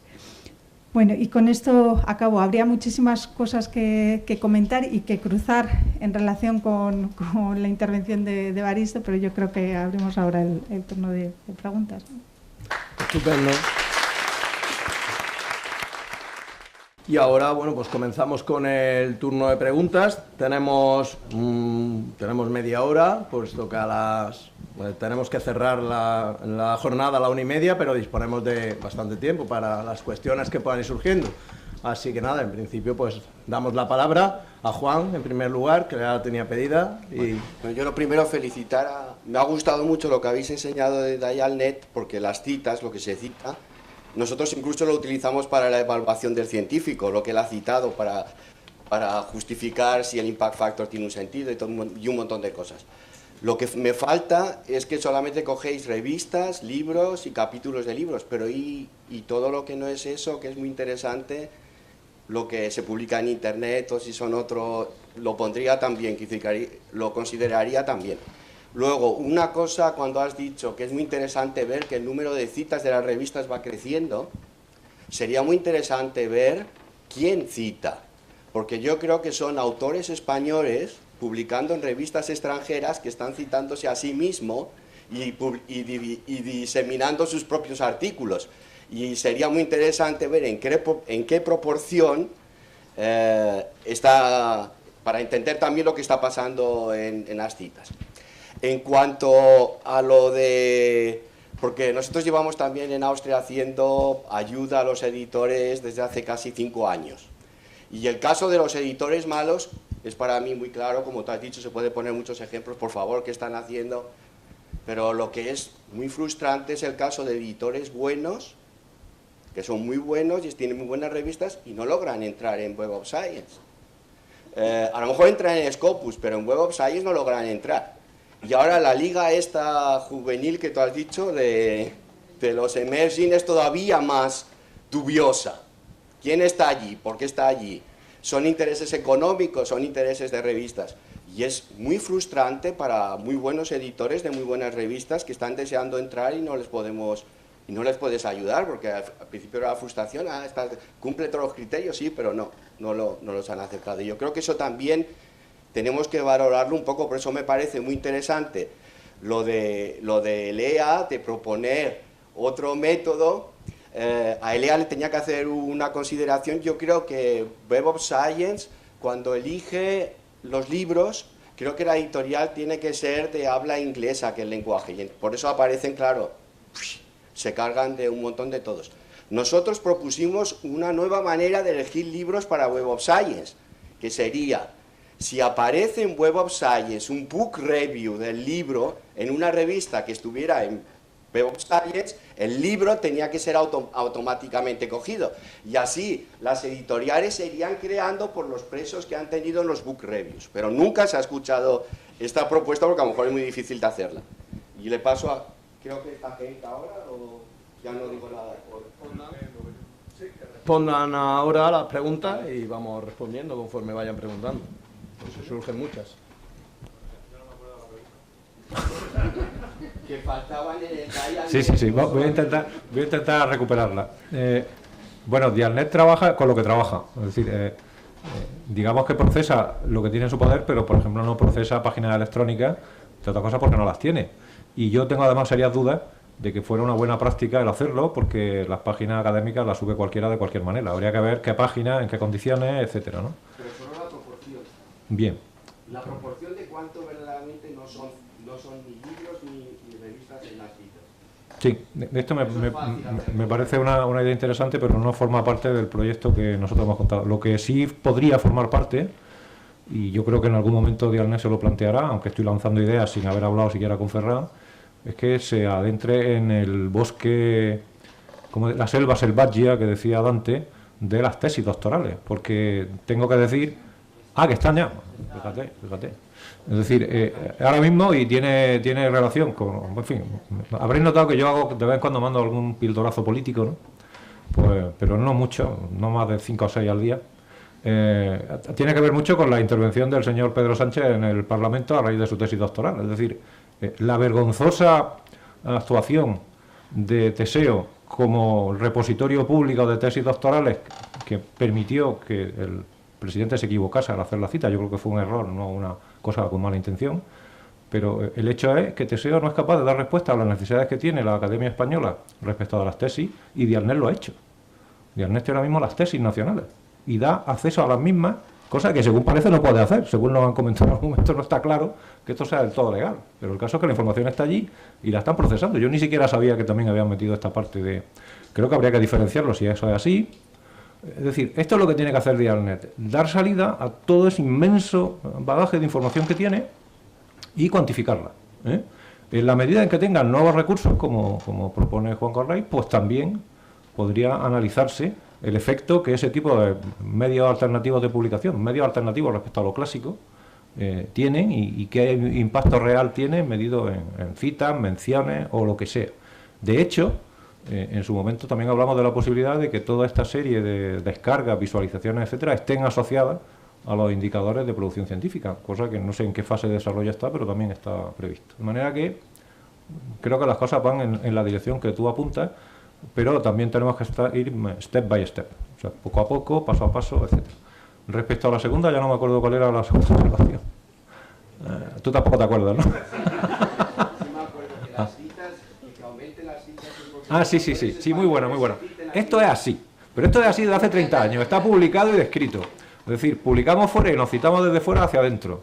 Y el parte del reconocimiento académico que obtenemos por nuestros trabajos de investigación procede del hecho de que nosotros mismos nos citamos fuera para ser reconocidos dentro. Esto está dicho en la literatura académica ya, pero está cambiando. Es decir, gradualmente el peso que tiene la citación verdaderamente internacional, es decir, la que no es nuestra española, va adquiriendo un peso mayor en el total de citas recibidas, lo cual quiere decir que además de leernos a nosotros mismos, cosa que ya se daba por supuesta, también nos están leyendo otros, y esto es importante. Y en esto tengo que decir que, en fin, no sé si va en contra de todo lo que se ha comentado aquí ahora respecto a la diversidad. Esto se consigue porque tenemos una lengua común, que es el inglés. En la medida en que el inglés no sea la lengua común, se hace mucho más difícil que existan intercambios reales de información científica, porque ustedes me van a perdonar, yo no tengo tiempo de leer en finlandés. Ni lo tengo, ni pretendo tener tiempo en el futuro tampoco. Entonces, tiene que haber una corriente de investigación internacional sustentada en la lengua internacional, y luego tendremos que tener muchas más cosas, y el trabajo que hace el grupo de LEA en ese sentido es benemérito, pero no podemos perder de vista que hay una línea de avance central de la investigación científica basada en una comunidad lingüística, que es la comunidad inglesa. Por desgracia, ojalá fuera la española, pero es lo que tenemos. Y no sé si he contestado a todo. Sí. Ya que estoy aquí, ¿puedo hacer una pregunta, Lea? ¿Cuándo la actualización? ¿Cuándo la actualización? Ya, noviembre. Esa era la pregunta. La actualización está prevista para noviembre. Perfecto. Sí, los datos están publicados en el informe. Y bueno, efectivamente, estoy de acuerdo con los dos en el sentido de que no estamos diciendo que haya que publicar solamente en español o en las lenguas nacionales, sino que además de evaluar la actividad científica o las publicaciones que se producen en inglés, que efectivamente representan una parte de la ciencia importantísima, hay que cuidar lo otro, porque si lo descuidamos nos perdemos parte de los contenidos y parte de la investigación. Esa es la defensa, es decir, no es uno u otro, sino que son los dos a la vez, no descuidar esa parte. Y por eso la construcción de sistemas alternativos y todas las propuestas que vengan en ese sentido, perfecto. Cuando en el Congreso de ISI de Sudáfrica en 2011 se presentó Book Citation Index, ya se indicó que era solamente para editoriales que publicaran libros en inglés, con lo cual eso yo creo que políticamente ya hay que tenerlo en cuenta. Esto nos sirve para evaluar determinado tipo de cuestiones, pero hay otras en las que tenemos que trabajar. Es solamente eso. Well, first of all, thank you very much for the interesting presentations. I will ask my question in English again. First, to Evaristo, it was a very interesting talk. I remember a few years ago there were many people who believed that the use of so-called usage or download data would be the solution, especially for social sciences and humanities. I don't know, I don't hear anything about that anymore, but I wanted to ask you whether you think that that is a feasible method and whether there is be made experiences in Spain, yes or no? Yes. And may I, the second question to Elea? Yes, but... Okay, ¿Es okay? Sí, sí, en fin, voy a contestar en español. Bueno, la primera pregunta, por si alguien anda un poco corto de inglés, es que hubo un tiempo en que se habló mucho de que la solución a futuro en las ciencias sociales era el uso de indicadores alternativos e incluso se llegó a pronosticar el fin de los análisis de citas porque tardaban mucho en ser validados los trabajos por el uso de las citas de esos propios trabajos, mientras que las descargas, visitas y demás historias eran una cosa inmediata y que incluso se podía pronosticar el futuro número de citas recibidas echando mano ya de entrada de estas descargas. Uno de los autores de un trabajo que desmontaba esa teoría fue el propio Henk, que demostró que esto no sucedía. Y la pregunta es, ¿qué se está haciendo en este sentido? Bueno, pues justamente en España se están haciendo multitud de trabajos analizando el uso de las métricas alternativas, en el caso de en la Universidad en Granada, y gente que está por ahí colaborando también con Granada sobre este tema, y al final las conclusiones son poco concluyentes. Es decir, no está claro, bueno, está claro que no han venido las métricas alternativas a desplazar a la cita tradicional, pero sí es verdad que aportan un perfil nuevo, y ese perfil es complementario. Si efectivamente las descargas y las visualizaciones corroboraran lo que dicen las citas, sería más bien al revés, las citas corroborarían a las descargas, no nos harían falta ya las citas, pero el hecho es que no lo corroboran. Demuestran que hay usos diferenciados de estos indicadores. Es lo que se está trabajando, se han hecho cosas en Granada, pero también se están haciendo cosas en Holanda. Yo reconozco que no es la línea en la que yo trabajo, simplemente me entero de lo que pasa, pero más bien como espectador, ¿no? Y... Now my question to Elea. Yesterday I had a presentation and I quoted Eugene Garfield, what Garfield said when he heard the criticism that there were no books in the Science Citation Index or the Social Science Citation Index. And then he said, this is nonsense because there are millions of citations to books in my index. Mm-hmm. And my question to you is, did you ever consider to harvest or to analyze all those citations in some way? There are two additional comments. First, you showed actually, if we take Scopus as an example, that they're putting a lot of book sources now, but they cover only 300 out of the 5,000 or so publishers. So it's not like in science that you have 5 publishers that account for 50% of all the papers or so. In your field it's very different. So that is, of course, one problem. And so I was just asking, a second issue is that, of course, there is more and more information available on the cited works. Mm-hmm. Now, much more than there was 10 or 20 years ago. Yeah. 20 years ago, you only had a string of, I think, 18 or 20 characters, and that was it. But now you may even have the full reference text available. Mm-hmm. So maybe you can harvest citations to all kinds of books. So you should start not from the source, but from the cited references that are already in the index. Is this feasible, you think, or not at all? I'm not sure about that. No es mi negociado, ¿no? No, it's a huge amount of work. I'm not sure.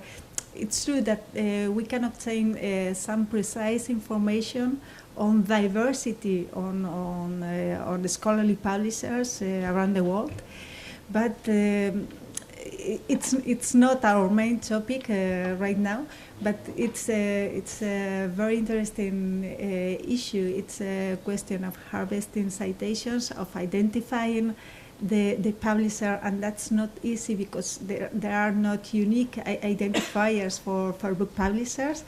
The international register for book publishers, it's a mess. It's completely a mess.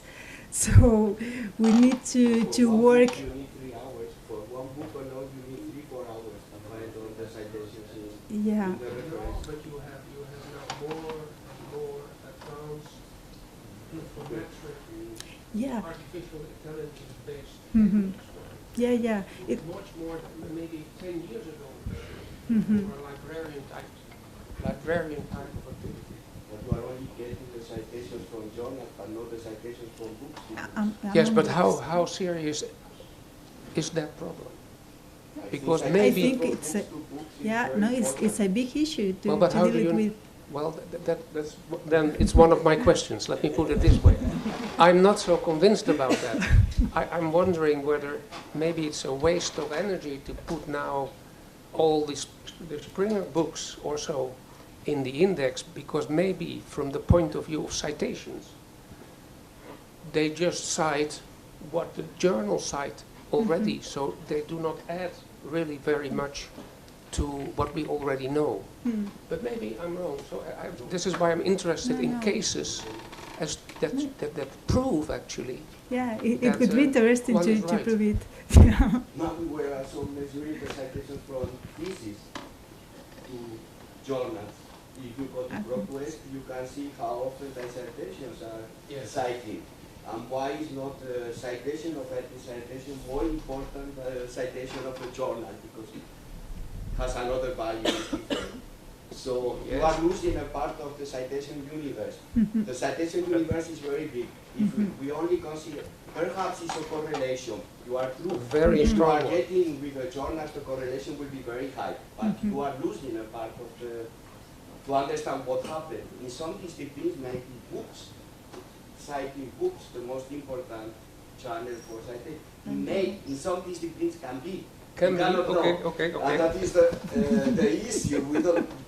Yes, it will be interesting to do it, but nobody has done. So Henk, I think it's a very interesting issue. We would need funding. But in principle, do you think it is useful? It's enough from the technical point of view, but we will need to solve the problem of we will need to solve the problem of identifiers for book publishers. This is a big issue also for dealing with this kind of information. So it's useful. Thank you, Hank. Gracias. Continuamos con más preguntas. Hola, soy Olatz González Abrisqueta de la Universidad del País Vasco. Lo primero, agradecer a la Universidad Católica de Valencia porque realmente han sido unas jornadas fantásticas, bastante necesitadas en el ámbito académico. Soy consciente de que yo vengo de la antropología, del área de antropología. He venido pues, desde la Escuela de Máster y Doctorado porque ahora soy subdirectora de formación. Teníamos curiosidad qué pasaba aquí. Pero voy a hablar como antropóloga y también como antropóloga un poco atípica, porque no me dedico solo a escribir, sino también a hacer documentales. Entonces voy a aprovechar un poco a hablar, ya sé que esto está más centrado en la bibliométrica, pero aprovechando que se habla de transferencia de conocimiento, que has dado, pues no desconocía el manifiesto en res, pues yo quiero aprovechar un poco, porque en la antropología estamos viviendo un momento de crecimiento de programas de etnografía visual, documental etnográfico. Entonces hay cada vez más programas universitarios, másteres, muchísimos festivales documentales pues, de muy alta categoría. Y entonces pues, quería saber que ayer quería preguntarle también al director de la ANECA, estaba bastante ocupado, luego no volvió a aparecer, entonces pues no pude realmente. Nosotros tenemos un proyecto de plantear pues, procedimientos de evaluación de este material, que creo que también para educación es fundamental, y bueno, que puede ser una herramienta estupenda, ¿no?, para la transferencia de conocimiento. ¿Conocéis algún registro, algún procedimiento que se esté poniendo en marcha o gente interesada en evaluar y en ver pues, de qué manera se puede evaluar este área? Te conteste, voy a hacer de director de la ANECA. Yo siempre he querido ser director de la ANECA de mayor. En fin, como veo que me dan la oportunidad, pues no voy a dejarla pasar. Bueno, ya habréis notado que yo soy un poco histrión, no lo puedo evitar. Es que me parieron así mis padres. Y creo que además estas cosas hay que verlas con un poco de impertinencia, si no la academia se vuelve muy aburrida, ¿no? Bueno, pues volviendo a mi papel de ANECA. Yo creo que la ANECA, en fin, ha sido reformada recientemente y vete tú a saber cómo lo harán en el futuro. Lo que hacían hasta ahora, de alguna manera, contemplaba este tipo de prácticas alternativas, porque había no una, sino varias pestañitas donde uno podía meter todo tipo de actividades académicas relacionadas con la educación y con la investigación en educación. Y de alguna manera lo que vosotros me estáis contando que hacéis tiene que ver con esto. La nueva ANECA, vete tú a saber lo que estará haciendo, pero yo sé que hay como recorridos alternativos para llegar al mismo punto, que sería la acreditación en la categoría que fuese, y que esos recorridos incluyen la investigación clásica estándar, pero también incluyen otro tipo de actividades que pueden ser complementarias a la actividad investigadora. Y en ese sentido, lo que yo os recomendaría que hicieseis es que hablaréis con los representantes de la ANECA a través de la vía quién es el que está más cerca de la antropología y que tenga cierto peso en ANECA, para hacerles ver que la antropología, porque inherentemente tiene ese perfil, está interesada en desarrollar actividades alternativas de formación basándose en medios audiovisuales, etc. En fin, tenéis tradición en ello, y que esto debería ser contemplado como en su momento los de Bellas Artes consiguieron, algo que a mí me parece negativo, pero al final lo consiguieron, y es que un cuadro pudiera ser considerado investigación. A mí esto me parece un disparate, se lo he dicho a los de Bellas Artes, pero esto es distinto.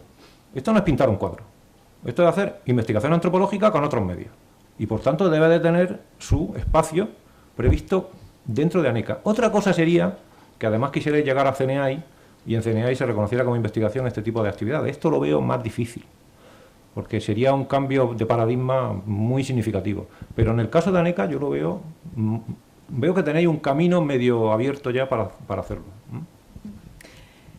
Sí, yo lo que creo es que a veces las agencias nacionales de evaluación no están en contacto con otras agencias nacionales de evaluación. Entonces, si miramos al Reino Unido con el Research Excellence Framework, o miramos, por ejemplo, al caso de Noruega con el informe de Research in the Humanities, lo que vemos es que están mucho más preocupados precisamente por este tipo de intervenciones y este tipo de resultados. ¿Por qué? Porque una grabación, un estudio de grabaciones sonoras, un registro, pues yo qué sé, de lenguas no habladas o poco habladas en peligro de extinción en el mundo, cualquier tipo de documento de carácter antropológico o artístico, si vamos al campo del arte, que también ha sido controvertido, que pueda tener impacto social, va a poder ser considerado si es que se observa que hay ahí investigación detrás. Lo que han hecho en estos dos países, por poner solo un ejemplo, es hacer un catálogo de posibles aportaciones diferentes a las publicaciones científicas tradicionales, pero que realmente implican investigación y que realmente están impactando tanto en la comunidad académica como sobre todo en la sociedad. Y yo creo que eso es una reivindicación que hay que hacer. O sea, no vería lógico que se perpetuara la evaluación de la investigación basada solo en la producción científica. Por ahí no van las cosas, es que se ve internacionalmente. Cuando se ven los criterios de evaluación de otras agencias, las cosas no van por ahí. Yo creo que en ese sentido hay que pelearlo mucho, hay que defenderlo mucho también en las agencias nacionales, pero con esa visión internacional. Es decir, allí se está considerando el transferir conocimiento de ese modo y es perfectamente lícito. Definitiva, que podéis echar mano de la legislación extranjera, por así decir, de qué se está haciendo en otros países, que acompañe a vuestra tesis. Yo creo que lo que ha dicho Lea es una aportación además muy interesante. Sí, además, yo con la cuestión de la calidad yo creo que tenemos indicadores claves, sobre todo como equivalentes a peer reviews, como pueden ser festivales, evidentemente de primera categoría. Segunda, a nosotros nos interesa que la calidad del documental también, que no entre cualquier cosa. O sea, que se valoren evidentemente, porque el documental tiene la cuestión que tiene, o sea, que es un medio que es diferente al escrito, y mucha gente pretende hacer escritos con imágenes, que son un horror, porque te mandan un mensaje absolutamente claro, muy ideológico, o sea, normalmente tiene un sesgo, pues. Entonces, bueno, a nosotros nos interesa evidentemente que haya un proceso de calidad claro, que se diferencien. Entonces, pues bueno, creemos que es importante que haya este proceso paralelo para los documentales también. Pues nada, muchísimas gracias. Gracias a ti. Muchas gracias. ¿Alguna cuestión más? Muy bien. Bueno, no sabía cuándo hacer esta pregunta, ayer, hoy, porque bueno, yo estoy iniciando ahora con la investigación y entonces ha sido todo interesantísimo. Y no sabía dónde colocar mi pregunta, que no sé tampoco si es una pregunta pertinente, como estamos hablando de revistas y lo mío es un problema. Yo investigo aquí en la casa, estoy con un contrato predoctoral, lo que pasa es que tengo un grupo de investigación, a pesar de hablar bien castellano, soy italiano, y tengo un grupo de investigación en Roma Tor Vergata, en la Universidad de Tor Vergata, me ocupo de bioética, más o menos estoy empezando ahí, que es una disciplina que, ¿no?, ayer se hablaba de interdisciplinariedad, ¿no? Entonces sí que tengo pues un grupo de luminares, ¿no?, de gente, pues médicos y tal. Yo estoy ahí como un pobre investigador predoctor, y resulta que ahí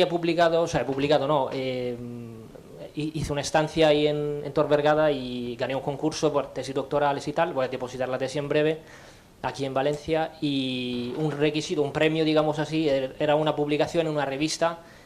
Y yo, claro, como buen investigador, que vosotros estáis dando pautas, iba a buscar la revista pertinente, que estuviera en el Q1, Q2 o no sé qué. Pero bueno, cayó esta revista, que es una revista que hay en Italia, está en el Lambur, que sería la NECA nuestra, es española. Digo nuestra porque vivo aquí, o sea, ya estoy residente y está calificada por el MIUR, que es el ministerio ahí del italiano y tal. Pero como decía usted, no se preocupa, yo he hablado con la revista, no se ha preocupado de entrar, ¿no?, en Scopus, no le importa. Y es una revista que sí que tiene, a mi parecer, como ayer se hablaba de autoevaluación, mi humilde autoevaluación es que sí que tiene unas características, porque pues, publica desde 1992, una revista trimestral, tiene una periodicidad, el comité científico está compuesto por estudiosos extranjeros de 11, no sé cuántos países, en fin. ¿Y la pregunta? Entonces quiero saber si existen, no sé si ayer se ha comentado, si existen unos criterios de calidad para publicaciones no indexadas o sin índice de calidad relativo. Lo digo porque en concreto me piden, o sea, yo no puedo en este sentido depositar mi tesis si no tengo un artículo científico aceptado y tal. Bueno, estas son todas características que cada universidad tiene, y yo querría que esta revista, que a mi parecer pues es válida también, ¿cómo puede entrar dentro de unos parámetros de calidad, a pesar de no estar ni en Scopus ni en grandes bases de datos? Tengo que felicitarte por tu español. Ya me gustaría a mí hablar italiano, igual, pero me temo que tengo malas noticias.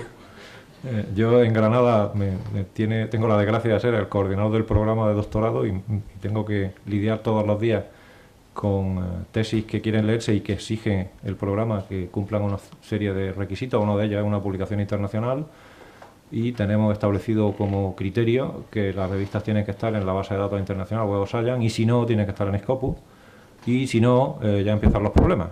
Y los problemas son básicamente cámbiate de programa.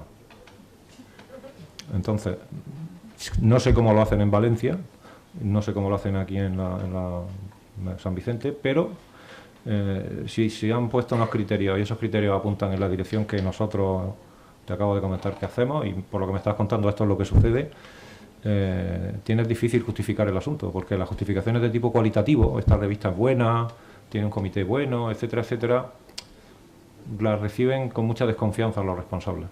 Ellos prefieren ver que está reconocida por la comunidad internacional a través de la presencia en bases de datos. Entonces me temo que tiene un problema, salvo que aquí haya alguna interpretación algo más flexible de este asunto. ERI Plus y DOAG está quitando muchas revistas, con lo cual se supone que las que puedan quedar tengan algo más de calidad. Simplemente lo comento, ¿vale? Luego, el tema del SPI. La encuesta se hizo... la encuesta respondieron un 26% solamente de los profesores, con lo cual ha quedado sesgado las respuestas de editoriales, sobre todo editoriales extranjeras, que no aparecen, y luego lo que pasa es que la NECA, aunque vosotros decís que es un indicador como referencia y no como valor definitivo, luego llega la NECA y luego llega la CNAI y sí que coge el valor del SPI como un valor definitivo para valorar los libros, con lo cual estamos aquí jugando un doble juego. O sea, por un lado vosotros decís que no puede ser definitivo, hay muchas editoriales que no aparecen, pero luego llega la CNAI y sí que lo coge. Entonces, claro, bueno, planteo eso. ¿Cuál es la tasa de respuesta media en estudios de este tipo? Y debemos decir que esta tasa de respuesta es muy superior a la de muchos otros estudios de tipo cualitativo. Entonces, desde el punto de vista estadístico, además, para la mayor parte de las áreas son representativos y tenemos que tomarlo como tal.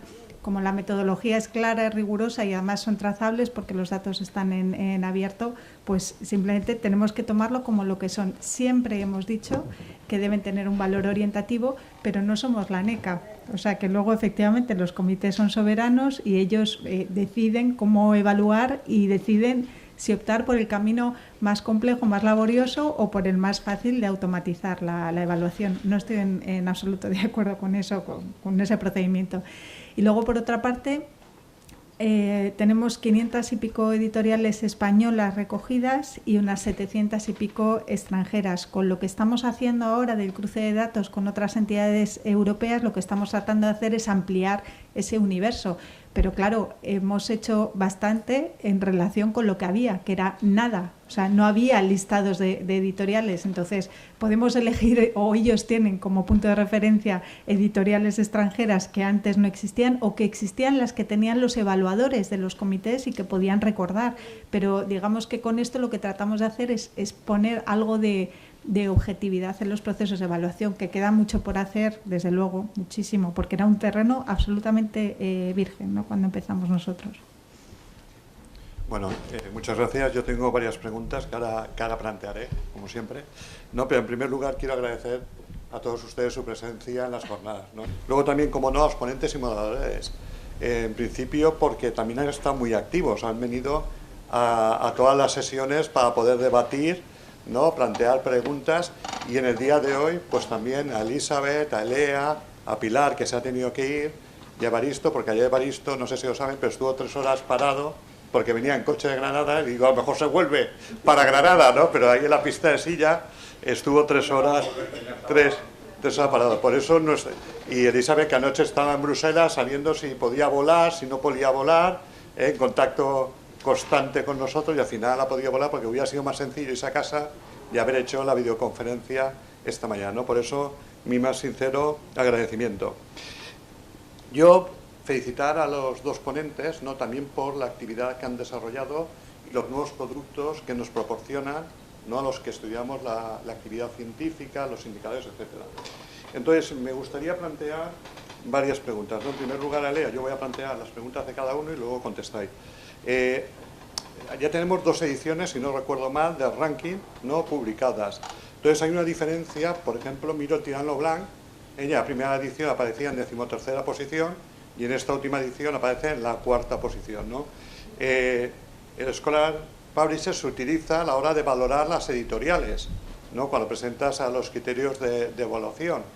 Entonces, la primera pregunta es, ¿qué ventana os está estudiando? ¿Qué ventana? Igual que ahora en la acreditación o en los sexenios pone que hay una ventana de 5 años en el factor de impacto de las revistas, es decir, ¿qué ventana tendríamos que utilizar en este caso? Si es que existe o qué es lo que ocurre con ello. En segundo lugar, se ha hablado de las métricas alternativas. Sin embargo, a lo largo de las jornadas hemos visto que las métricas alternativas en el tema de los libros es complicado porque no lo suelen poner en Open Access, con lo cual lo tienen que adquirir y sería difícil ponerlo. Yo, por ejemplo, coordiné un libro de la editorial médica Panamericana, un libro en el que había 100 autores de alto prestigio de toda España que colaboraban en él, que era un tratado. Lógicamente, un tratado no es para ser citado en principio, porque no es una publicación reciente y ya se va quedando anticuado, pero sí que se editaron 4.000 libros que se puso a disposición de todos los profesionales que trabajaban en el área, con lo cual tenía un impacto que no estamos midiendo. Es decir, la edición del libro que se realiza, si se tiene en consideración el número de ejemplares que se publican, ¿no? ¿Por qué digo esto? Porque también hemos trabajado con prestigiosas editoriales internacionales, como ponéis en el listado, como puede ser Springer o Elsevier, pero claro, ahí importa mucho si llevas presupuesto detrás. Quiero decir, estamos hablando de entidades privadas que buscan un nivel comercial y aparecen las primeras, pero sabemos que si yo llevo un importe para una edición determinada mínima de ejemplares que ellos necesitan, ya va a ser publicado. Entonces eso también, si lo habéis tenido en consideración o lo tenéis previsto tener. Y luego también el tema de las autocitas que se ha comentado, lo que me molesta personalmente, y es en las revistas, que muchas revistas actualmente, cuando mandas un artículo a publicar, el editor o los revisores te mandan 2 artículos que no tienen nada que ver, que han sido publicados en esa revista, para que los intentes incluir en tu redacción del artículo, ¿no? Que eso no sé si puede estar ocurriendo en los libros, que yo te envío mi libro, para que luego tú me cites y me referencies en tu obra, ¿no? Eso ocurre. Luego, respecto a la Universidad del País Vasco, que ha comentado la compañera, es algo que hemos estado planteando a lo largo de las jornadas, ¿no? La importancia de esa difusión a la sociedad, ¿no? Lo que yo tengo dudas, y estoy totalmente de acuerdo, un documental, etcétera, es si a la gente joven les estamos llegando con este tipo de difusión, creando un documental. Nosotros, como científicos y académicos, seguramente creemos que es lo mejor, pero a lo mejor nos teníamos que plantear también otro tipo de mensaje para acertar qué mensaje queremos transmitir.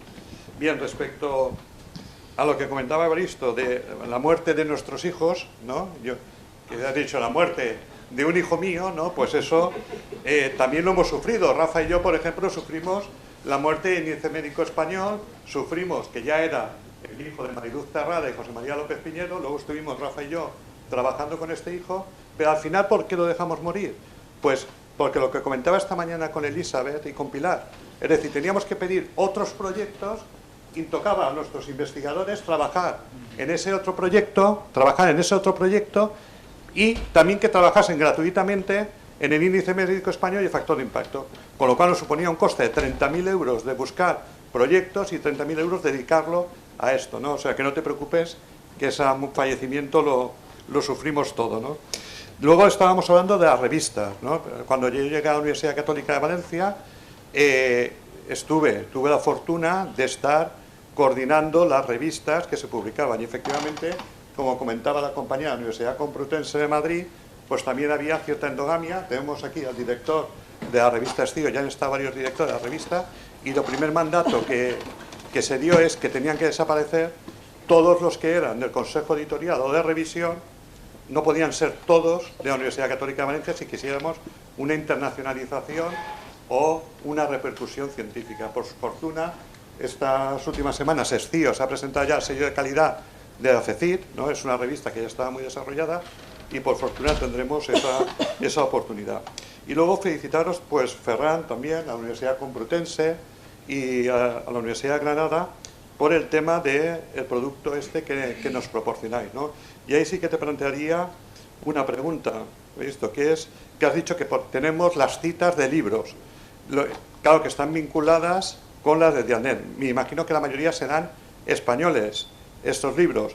Claro, y en Ciencias y Humanidades y Sociales, pues está la escuela alemana, la escuela francesa, etcétera. Si habéis pensado en algún momento poder integrar estas citas que se están produciendo, ¿no?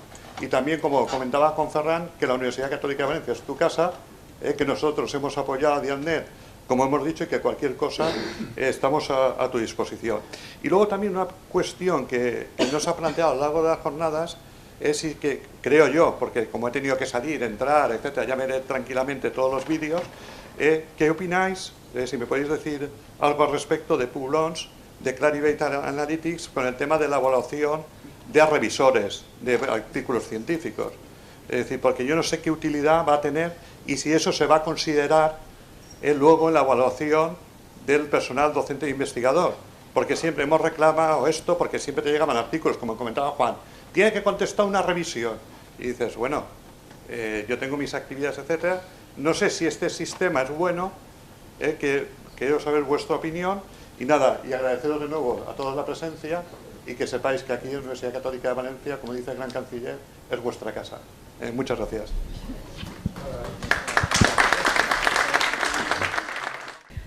Bueno, contestaré brevemente, gracias Juan Carlos por todo.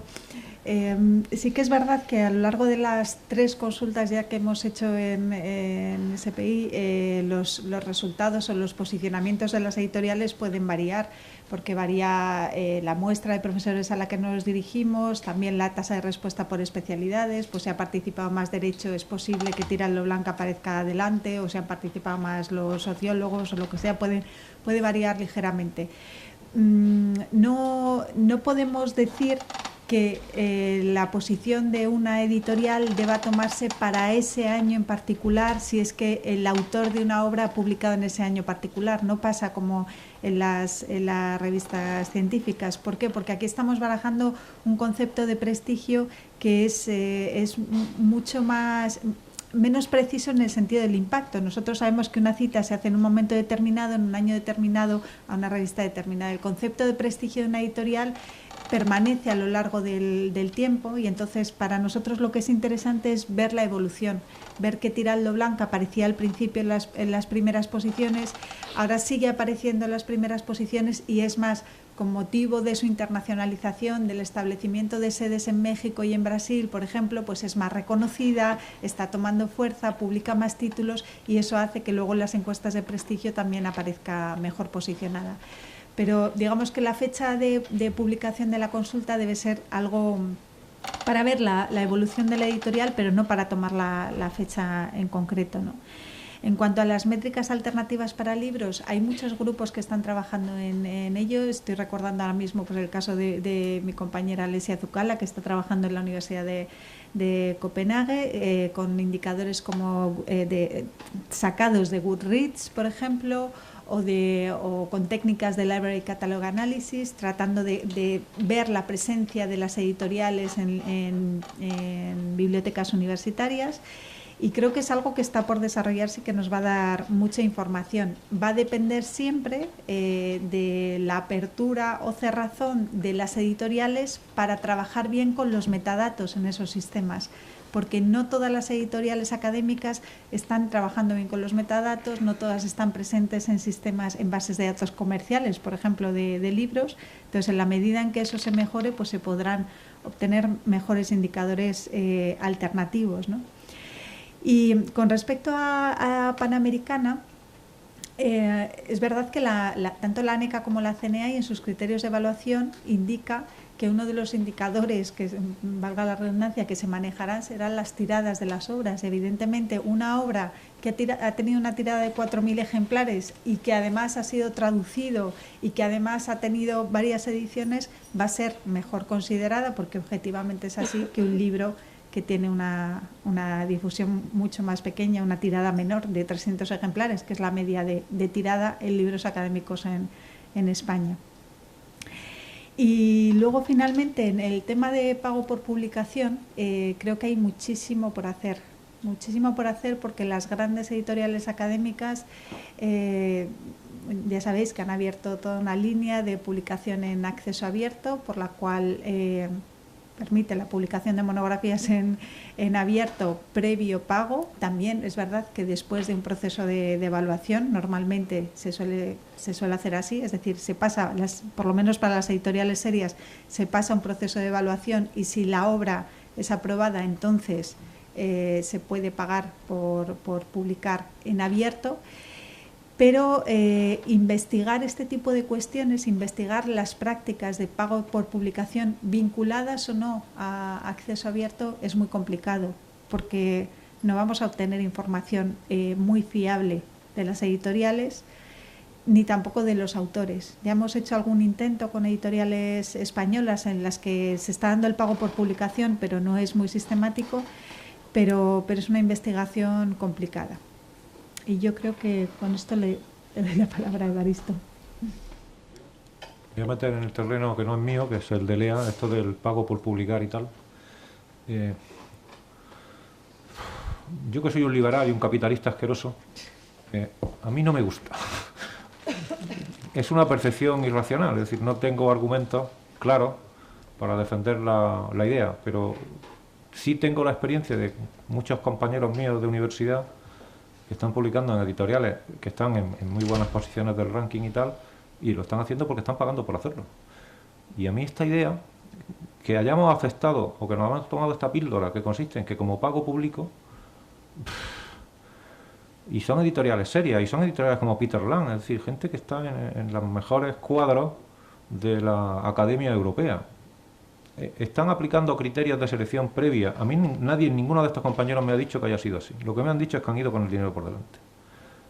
Una experiencia distinta, y que tampoco me convence, pero al menos fue distinta, es el caso de PLOS ONE, que fue un poco la que abrió en el mundo de la edición de revistas este melón. Y entonces tú mandas el artículo, te lo evalúan, y si te lo aceptan, lo publican, y PLOS ONE tiene unas tasas de rechazo similares a las que tienen revistas académicas. Pero una cosa es que lo hace PubMed, que es una entidad con un prestigio, digamos, que de alguna manera se la juegan si empiezan a detectar prácticas raras, y el resultado final es que detrás de esta corriente han empezado a llegar las famosas revistas depredadoras, que sencillamente te invitan a que seas miembro del comité, te invitan a que publiques, te invitan, todo consiste en que tú vas pagando y ellos te ponen donde tú quieras ponerte. A mí nada de esto me convence, ni me gusta, ni creo que tiene que ver con la ética de la ciencia. Creo que es un peligro. No digo que no se pueda controlar y conjurar, pero no, de entrada mi actitud es muy reactiva frente a este tipo de iniciativas, ¿eh? Y ya entrando en mi terreno,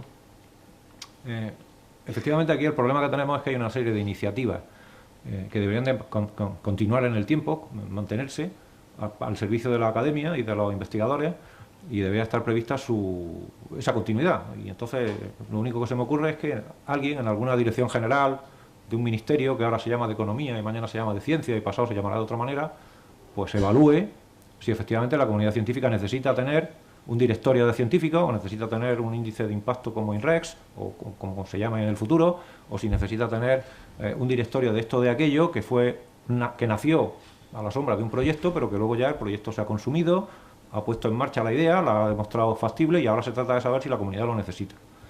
Entonces, esto no existe, no existe tal dirección ni tal responsable que tome decisiones al respecto. Y el resultado de que no existe es que desaparecen, nacen y mueren y luego vuelven a nacer, y esperemos que ahora, en fin, se mantenga, pero yo tampoco tengo mucha garantía. Es decir, si en algún momento Dialnet decide que no tiene recursos para mantener esta iniciativa, pues por la razón que sea, porque las prioridades en el futuro puedan ser otras, pues también desaparecerá y seguirá sin haber nadie que se ocupe de establecer si esto es necesario o no lo es, desgraciadamente. Y en esto, en fin, yo tiendo a ser optimista, pero en esto no veo que el futuro, no veo trazas de cambio ni signos de que esto vaya a cambiar mucho en el futuro.